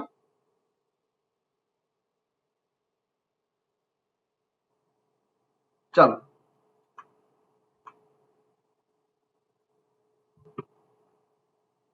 अच्छा, तो beats are produce by two waves. अब अगर इसमें सवाल पूछा जाए तो वो कैसे आता है, अगर दो अलग अलग वेव्स की वजह से बीट प्रोड्यूस होती है तो उस केस में हम ये कह सकते हैं कि भाई जो जो बीट्स कितनी सुनाई देंगी, तो सिंपल सी बात यहाँ पे ये आती है कि ओमेगा की वैल्यू हो गई 2000 पाई इधर और 2008 पाई इधर, ओमेगा की वैल्यू ओमेगा 1 हो गया 2000 पाई और ओमेगा 2 की वैल्यू हो गई 2008 पाई, ठीक है। तो फ्रीक्वेंसी क्या होती है, वो ये हो गई 2 पाई f1 और ये हो गया 2 पाई f2, तो f1 f2 निकालो और घटा दो, तो जो f1 f2 आप निकाल के सब्ट्रैक्ट करोगे तो यहाँ जो डिफरेंस आएगा वो 4 का आ जाएगा, ठीक है। नेक्स्ट, दो ट्यूनिंग फॉर्क है, अगर ए और B vibrating simultaneously produce 5 beats, तो 5 बीट प्रोड्यूस कर रहे हैं, इसका मतलब एक की वैल्यू अगर 512 है, उसके साथ दूसरा वाला अगर 5 बीट प्रोड्यूस कर रहा है तो दूसरा वाला या तो 517 होगा या फिर वो होगा 507, ठीक है। पर ये पाया गया, it is seen that if one arm of A is filed sorry मतलब एक आर्म जो है, ए का एक आर्म जो था ए एंड बी की फ्रीक्वेंसी 512 है, ये बी है और ये ए है, ठीक है। अगर ए का एक आर्म फाइल किया तो नंबर ऑफ बीट्स जो थी वो बढ़ गई, फाइल करने पे बच्चा क्या होता है कि जब भी आप एक ट्यूनिंग फॉर्क की उसको घिस देते हो, उसके एक आर्म को घिस देते हो तो वो हल्का हो जाता है, ज्यादा तेज वाइब्रेट करता है, तो फ्रीक्वेंसी बढ़ जाती है। यानी अगर आप फाइल करो तो अगर वो ये था तो भी बढ़ जाता और ये था तो भी बढ़ जाता, वो कह रहे नंबर ऑफ बीट्स इंक्रीज हो गए। अब भाई अगर ये होता तो डिफरेंस उल्टा कम हो जाता, तो अगर ये होगा तभी तो डिफरेंस बढ़ेगा, ठीक है। डिफरेंस अपने को बढ़ना चाहिए, नंबर ऑफ बीट्स बढ़ गई मतलब डिफरेंस बढ़ गया, वो तभी होगा जब ओरिजिनली ए की फ्रीक्वेंसी 517 थी, ठीक है। अच्छा, इसके बाद एक और बहुत ही बेहतरीन चीज आती है, इसका नाम होता है डॉपलर इफेक्ट, ठीक है। डॉपलर इफेक्ट क्या चीज होती है बच्चों? डॉपलर इफेक्ट जो है वो है when there is a relative motion between sound मतलब सोर्स है और ऑब्जर्वर है, ठीक है। इनफैक्ट इसका एक एग्जांपल देखते हैं भाई, जब भी सोर्स और ऑब्जर्वर के बीच में कोई वेलोसिटी होती है या उनकी जो वो पास आ रहे होते हैं या दूर जा रहे होते हैं, तो जो सोर्स जो फ्रीक्वेंसी छोड़ रहा है एग्जैक्टली वो फ्रीक्वेंसी ऑब्जर्वर को सुनाई नहीं देती है। जब वो पास आ रहा होता है तो फ्रीक्वेंसी हमेशा थोड़ी ज्यादा सुनाई दे रही होती है, जब दूर जा रहे होते हैं तो फ्रीक्वेंसी हमेशा थोड़ी सी कम सुनाई दे रही होती है, ठीक है। इस बार इन वाली बातों को बहुत ध्यान से देख लेना बच्चों। क्या? पहला, the distance between S and if the distance between S and O is decreasing then observe frequency is always increased. अगर दोनों के बीच की दूरी बढ़ रही है तो फ्रीक्वेंसी कम सुनाई देती है। अगर एस एंड ओ के बीच की दूरी कांस्टेंट है तो ओरिजिनल फ्रीक्वेंसी ही सुनाई देती है। और वेवलेंथ सिर्फ तब चेंज होती है जब पार्टिकल मीडियम के रिलेटिव मूव करता है। पार्टिकल मीडियम के रिलेटिव मूव करेगा तो ही आपको वेवलेंथ सुनाई देगी। चलो एक इसका एक बिल्कुल छोटा सा एक वीडियो देखते हैं, छोटा सा देखें आपको सुनाई देता है क्या। इसमें क्या है कि एक कार आ रही है, अगर आप एक हाईवे के बगल में खड़े हो और एक कार एक हॉर्न बजाते हुए निकल जाती है तो आपको समझ में आना चाहिए कि भाई फ्रीक्वेंसी में कितना चेंज आया। चलो देखते हैं इसको।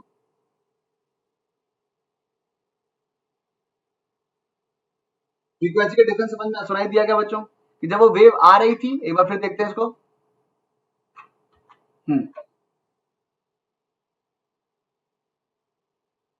एकदम से फ्रीक्वेंसी जो है उसकी गिर गई, ठीक है। तो इस इफेक्ट को एक्चुअली हम लोग डॉपलर इफेक्ट के नाम से जानते हैं। अब क्या है, जैसे मान लो एक वेव है, अब वेव अगर ऐसे ट्रेवल कर रही है, अगर एक सोर्स बीच में रखा हुआ है, वो सोर्स जो है वो मतलब साउंड वेव छोड़ रहा है, सोर्स रखा हुआ है तो साउंड वेव सब सब तरफ बराबर बराबर छोड़ रहा है, सब तरफ लैम्डा भी बराबर है, दो कंसेक्यूटिव मैक्सिमस के बीच की दूरी बराबर है। लेकिन अगर उसने चलना शुरू कर दिया, जैसे ही उसने चलना शुरू किया, तो अब मैं ये कह सकता हूं कि जब वो चल रहा होगा, तो अगर आप इस पार्ट की बात करो बच्चों तो यहाँ पे आपको दिख रहा है लैम्डा पहले से थोड़ा सा कम है, जबकि अगर आप इस पार्ट की बात करो तो यहाँ पे लैम्डा पहले से थोड़ा ज्यादा है। जो कि मैंने अभी आपको आखिरी पॉइंट बताया वो यही था कि अगर एक वेव है वो जब मीडियम के रिलेटेड ट्रेवल करती है तभी लैम्डा की वैल्यू चेंज होती है, ठीक है। जिधर वो जा रहा होता है लैम्डा छोटा हो गया, जिधर वो और जिस तरफ से दूर जा रहा है वहां से लैम्डा थोड़ा सा कम हो गया, ठीक है। अच्छा, साउंड नहीं आई क्या इसमें? ओके, अनफॉर्चुनेटली, चलो कोई बात नहीं।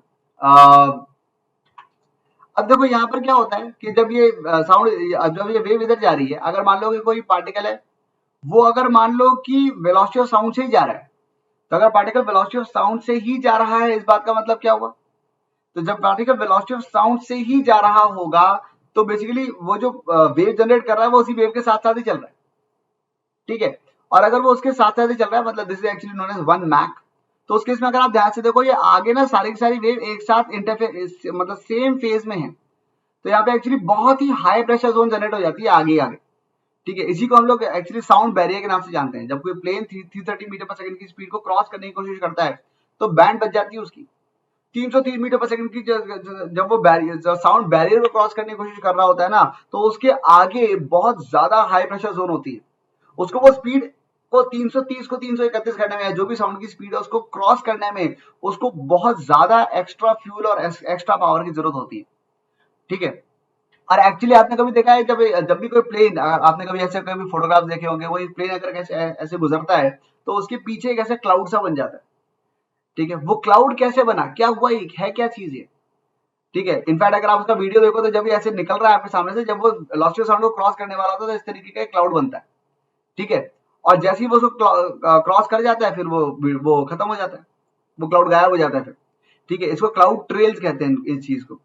एग्जैक्टली हुआ क्या, वो होता ये है कि बेसिकली जब वो आगे तो बहुत स्ट्रॉन्ग कंप्रेशन था, बहुत ज्यादा कंप्रेस थी, जब ये एकदम से वो जो हवा है या वो प्लेन उस जगह को क्रॉस करता है तो पीछे तो साउंड एकदम से, वहां प्रेशर बहुत कम था, तो जो हवा होती है वो बहुत ज्यादा एकदम से एक्सपैंड कर जाती है, ठीक है। थर्मोडायनेमिक्स है, ठीक है। एडियाबैटिक एक्सपेंशन होता है, उसकी वजह से एकदम से टेम्परेचर गिर जाता है, टेम्परेचर गिरने की वजह से जो हवा का जो मॉइस्चर था, जो वहां वाटर वेपर वहां प्रेजेंट था, वो सारा का सारा एकदम से वहां पे कंडेंस हो जाता है और एक बिल्कुल एक विसिनिटी में एक बादल बना देता है। That is why the cloud is formed.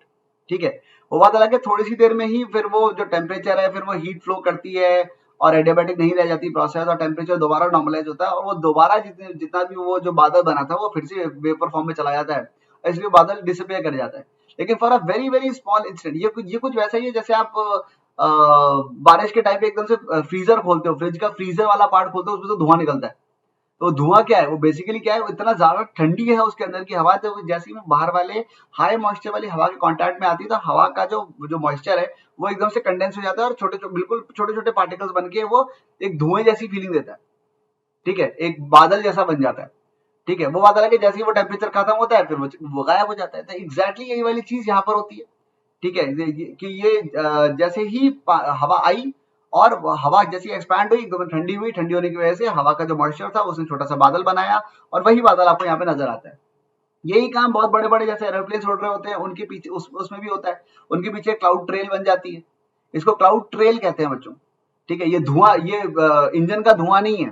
ठीक है, इनको क्लाउड ट्रेल्स कहते हैं। जो हवा एकदम बहुत तेज एक्सपैंड करती है, ठंडी होती है, ठंडी, ये वही वाला कंसेप्ट है जिसकी वजह से अगर आप डीओ मारते हो, तो जब आप डीओ मारते हो तो कितना भी गर्म उसमें मौसम में रखा हो, लेकिन जब आप डीओ मारते हो तो एकदम से आपको ठंडा ठंडा लगता है।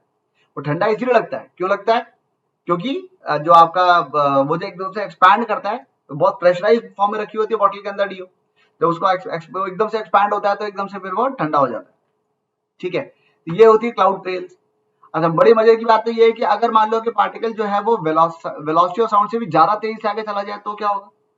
अगर वो वेलोसिटी ऑफ साउंड से ज्यादा तेजी से आगे चला गया, इस बात का मतलब ये हुआ कि होगा क्या, ये जब आगे जाएगा तो बेसिकली सही बात तो ये है कि यहाँ पे अगर मान लो मैं बैठा हूँ, ठीक है, तो जब वो आवाज यहाँ आएगी, मेरे को जब ये आवाज आएगी, पहली बात तो वो आवाज यहाँ से आती हुई नजर आएगी, पर जब तक वो आवाज मुझे पहुंचेगी, जब वो आवाज मुझे मिली उस टाइम पे वो पार्टिकल यहाँ था, तो मुझे ऐसा लगा कि आवाज यहाँ से आ रही है, जबकि एक्चुअली पार्टिकल, जबकि वो प्लेन तो इस जगह पर है। मतलब होता है, अगर कभी आप ऐसी किसी जगह पे बैठे हुए हो जहाँ पे बहुत तेज एरोप्लेन जा रहा हो, ठीक है, मतलब सुपरसोनिक स्पीड से प्लेन निकल रहा है, ऊपर देखते हो ना, तो मतलब आपने से आवाज सुनी, इधर से आवाज आई, और जब वो आवाज आई आपने ऊपर की तरफ देखा कि अब आवाज कहाँ से आई, तब पता चला प्लेन तो उधर है। ठीक है, तो ये होता है, ये कोई बहुत बड़ी बात है नहीं। ठीक है, चलो भाई डॉपलर इफेक्ट के 2 सवाल कर लेते हैं। मैंने फॉर्मूला अभी आपको बताया था, फॉर्मूला क्या था, v इज इक्वल टू, या sorry, f is equal to, formula एक बार लिख लेता हूं मैं यहाँ पे, f is equal to f naught into v plus v o upon v minus v s. ठीक है, और ये जो फॉर्मूला था, इसमें क्या हुआ, frequency is given by f naught is equal to v plus v o upon v minus v s. अब इसमें ओ क्या है, ओ ये बिल्कुल स्टैंडर्ड फॉर्मूला, सदाबहार फॉर्मूला है, हमेशा काम करता है बच्चों। ठीक है, बस एक बात ध्यान रखना कि प्यार करने वाले लोग अच्छे होते हैं, नफरत करने वाले लोग बुरे होते हैं, सिंपल सी बात है। अगर ऑब्जर्वर और सोर्स की बात कर रहे हैं, तो अगर ये इधर जा रहा है, irrespective of the other one, अगर ये दूसरे की तरफ जा रहा है तो इसकी वेलोसिटी पॉजिटिव लिखी जाएगी, ये इधर जा रहा है तो इसकी वेलोसिटी नेगेटिव लिखी जाएगी, ये इधर आ रहा है तो इसकी वेलोसिटी पॉजिटिव है, ये उधर जा रहा है तो उसकी वेलोसिटी नेगेटिव है। अगर ऐसा है तो ये पॉजिटिव वो नेगेटिव, और अगर ऐसा है तो ये नेगेटिव वो पॉजिटिव। सिंपल।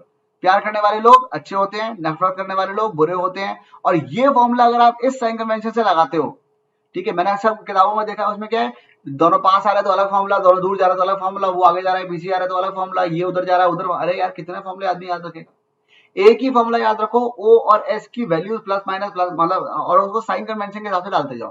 साइन कन्वेंशन में बस एक ही बात याद रखनी है, क्या, प्यार करने वाले लोग अच्छे होते हैं, नफरत करने वाले लोग बुरे होते हैं। दूसरे की तरफ जा रहा है तो पॉजिटिव, दूसरे से दूर जा रहा है तो negative, as simple as that. अब यहाँ पे क्वेश्चन में क्या दे रखा है कि एक आदमी है, वो यहाँ खड़ा हुआ है, एक कार है, एक दीवार है, कार जा रही है इधर, 800 हर्ट्ज की फ्रीक्वेंसी से वो आवाज छोड़ रही है, 15 मीटर पर सेकंड से ये जा रही है। ठीक है, और आवाज जो है वो दीवार पे टकरा है, दीवार से टकरा के वापस आदमी के पास आई, तो जो इको सुनाई थी उसको, वो फ्रीक्वेंसी पूछी गई है। तो बहुत सिंपल है बच्चे भाई, अगर उसको सिर्फ सिंपल सी बात है, जो आदमी, जो दीवार जो फ्रीक्वेंसी ऑब्जर्व करेगी वो वही तो रिफ्लेक्ट करेगी। ठीक है, तो उसने जो ऑब्जर्व किया उसने वही का वही रिफ्लेक्ट कर दिया, और अगर वही रिफ्लेक्ट किया अगेन, अब दीवार सोर्स बन गई, और बात सेकंड वाले केस के लिए, पहले तो यहां से यहां आवाज पहुंची, फिर यहां से यहां गई, तो जो दीवार से जब आदमी के पास पहुंची तो आदमी भी रुका है, दीवार भी रुकी है, तो जो दीवार ने छोड़ा वही आदमी ने सुन लिया। तो आदमी क्या सुनेगा? बेसिकली वही सुनेगा जो दीवार ने सुना होगा। तो इसका मतलब फ्रीक्वेंसी के बारे में क्या कह सकते हैं? ओरिजिनल तो हो गई 800 into velocity of sound 330, velocity of observer, observer कौन था? ऑब्जर्वर तो दीवार थी, तो रुकी हुई थी, तो plus 0 upon 330 minus velocity of source, source कौन है? कार की वेलोसिटी क्या है? 15, प्लस या माइनस? प्लस, क्योंकि ऑब्जर्वर की तरफ जा रही है, तो यानी कि माइनस, तो ये फॉर्मूले वाला माइनस आ गया माइनस, तो और यहाँ पे आ गया 15 और। तो जैसे आप इसको सॉल्व करोगे वो slightly more than 800 into 330 upon 315, वो आ जाएगा 800 इंटू 330 अपॉन 315, यानी कि आंसर आ जाएगा आगरा। समझ आ गई वाली बात बच्चों? चलो, इसके बाद आ गया एक और सवाल, इनफैक्ट ये आज का आखिरी सवाल है, नहीं आखिरी नहीं है, हाँ। तो driver of a car travelling with speed 30 metre per second towards a hill sounds a horn of.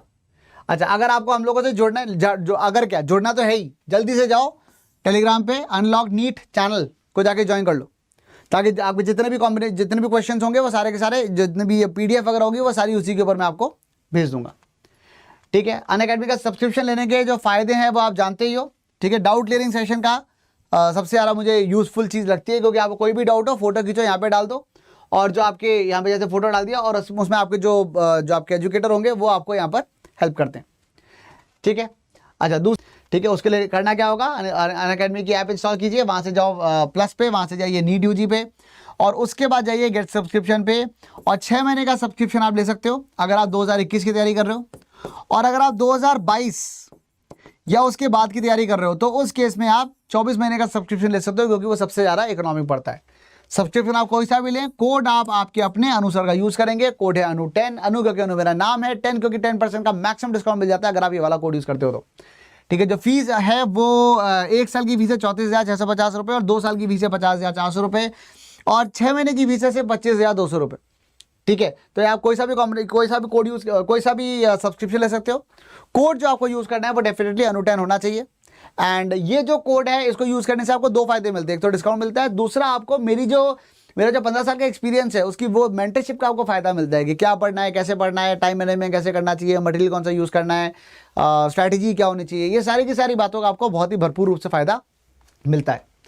ठीक है, दूसरी बात यहाँ पर यह है कि आप आइकनिक सब्सक्रिप्शन भी ले सकते हो अगर आप चाहते हो कि आपको एक पर्सनल कोच मिले जो आपको मतलब कृष्ण भगवान की तरह बिल्कुल एक गाइड करे कि भाई क्या पढ़ना है और किस तरीके से आपकी गाइडेंस होनी चाहिए। प्लस के जो फायदे वो तो आपको मिलते ही हैं, हालांकि इसकी थोड़ी सी फीस ज़्यादा है। इनफैक्ट इसका 6 महीने की जो फीस है वो इसके अराउंड 34,000 रुपीज़ आती है आफ्टर डिस्काउंट। डिस्काउंट कैसे मिलेगा? ये वाला कोड डाल के। कोड क्या है? अनु10। अनु क्यों? क्योंकि अनु मेरा नाम है। 10 क्योंकि 10% का मैक्सिमम डिस्काउंट आपको मिल जाता है अगर आप ये वाला कोड यूज़ करते हैं तो। ठीक है बच्चों, so that brings us to the end of this session. ठीक है, तो करंट इलेक्ट्रिसिटी द बिगनिंग हो चुका है और कल होगा करंट इलेक्ट्रिसिटी द कंक्लूजन। ठीक है, चलो, so that should be all for today. I hope you guys enjoyed and do share the session. Code का ध्यान रखना, सबको बता दो, चैनल सब्सक्राइब कर लो जल्दी से जल्दी, और वो जो नीट वाला जो ये है क्या नाम है, टेलीग्राम ग्रुप है, उसको जल्दी से ज्वाइन कर लो। ठीक है, so that should be all. And जाते जाते मैं वही कहूंगा जो मैं हमेशा कहता हूं, just keep growing and keep doing your best. Thank you, bye bye.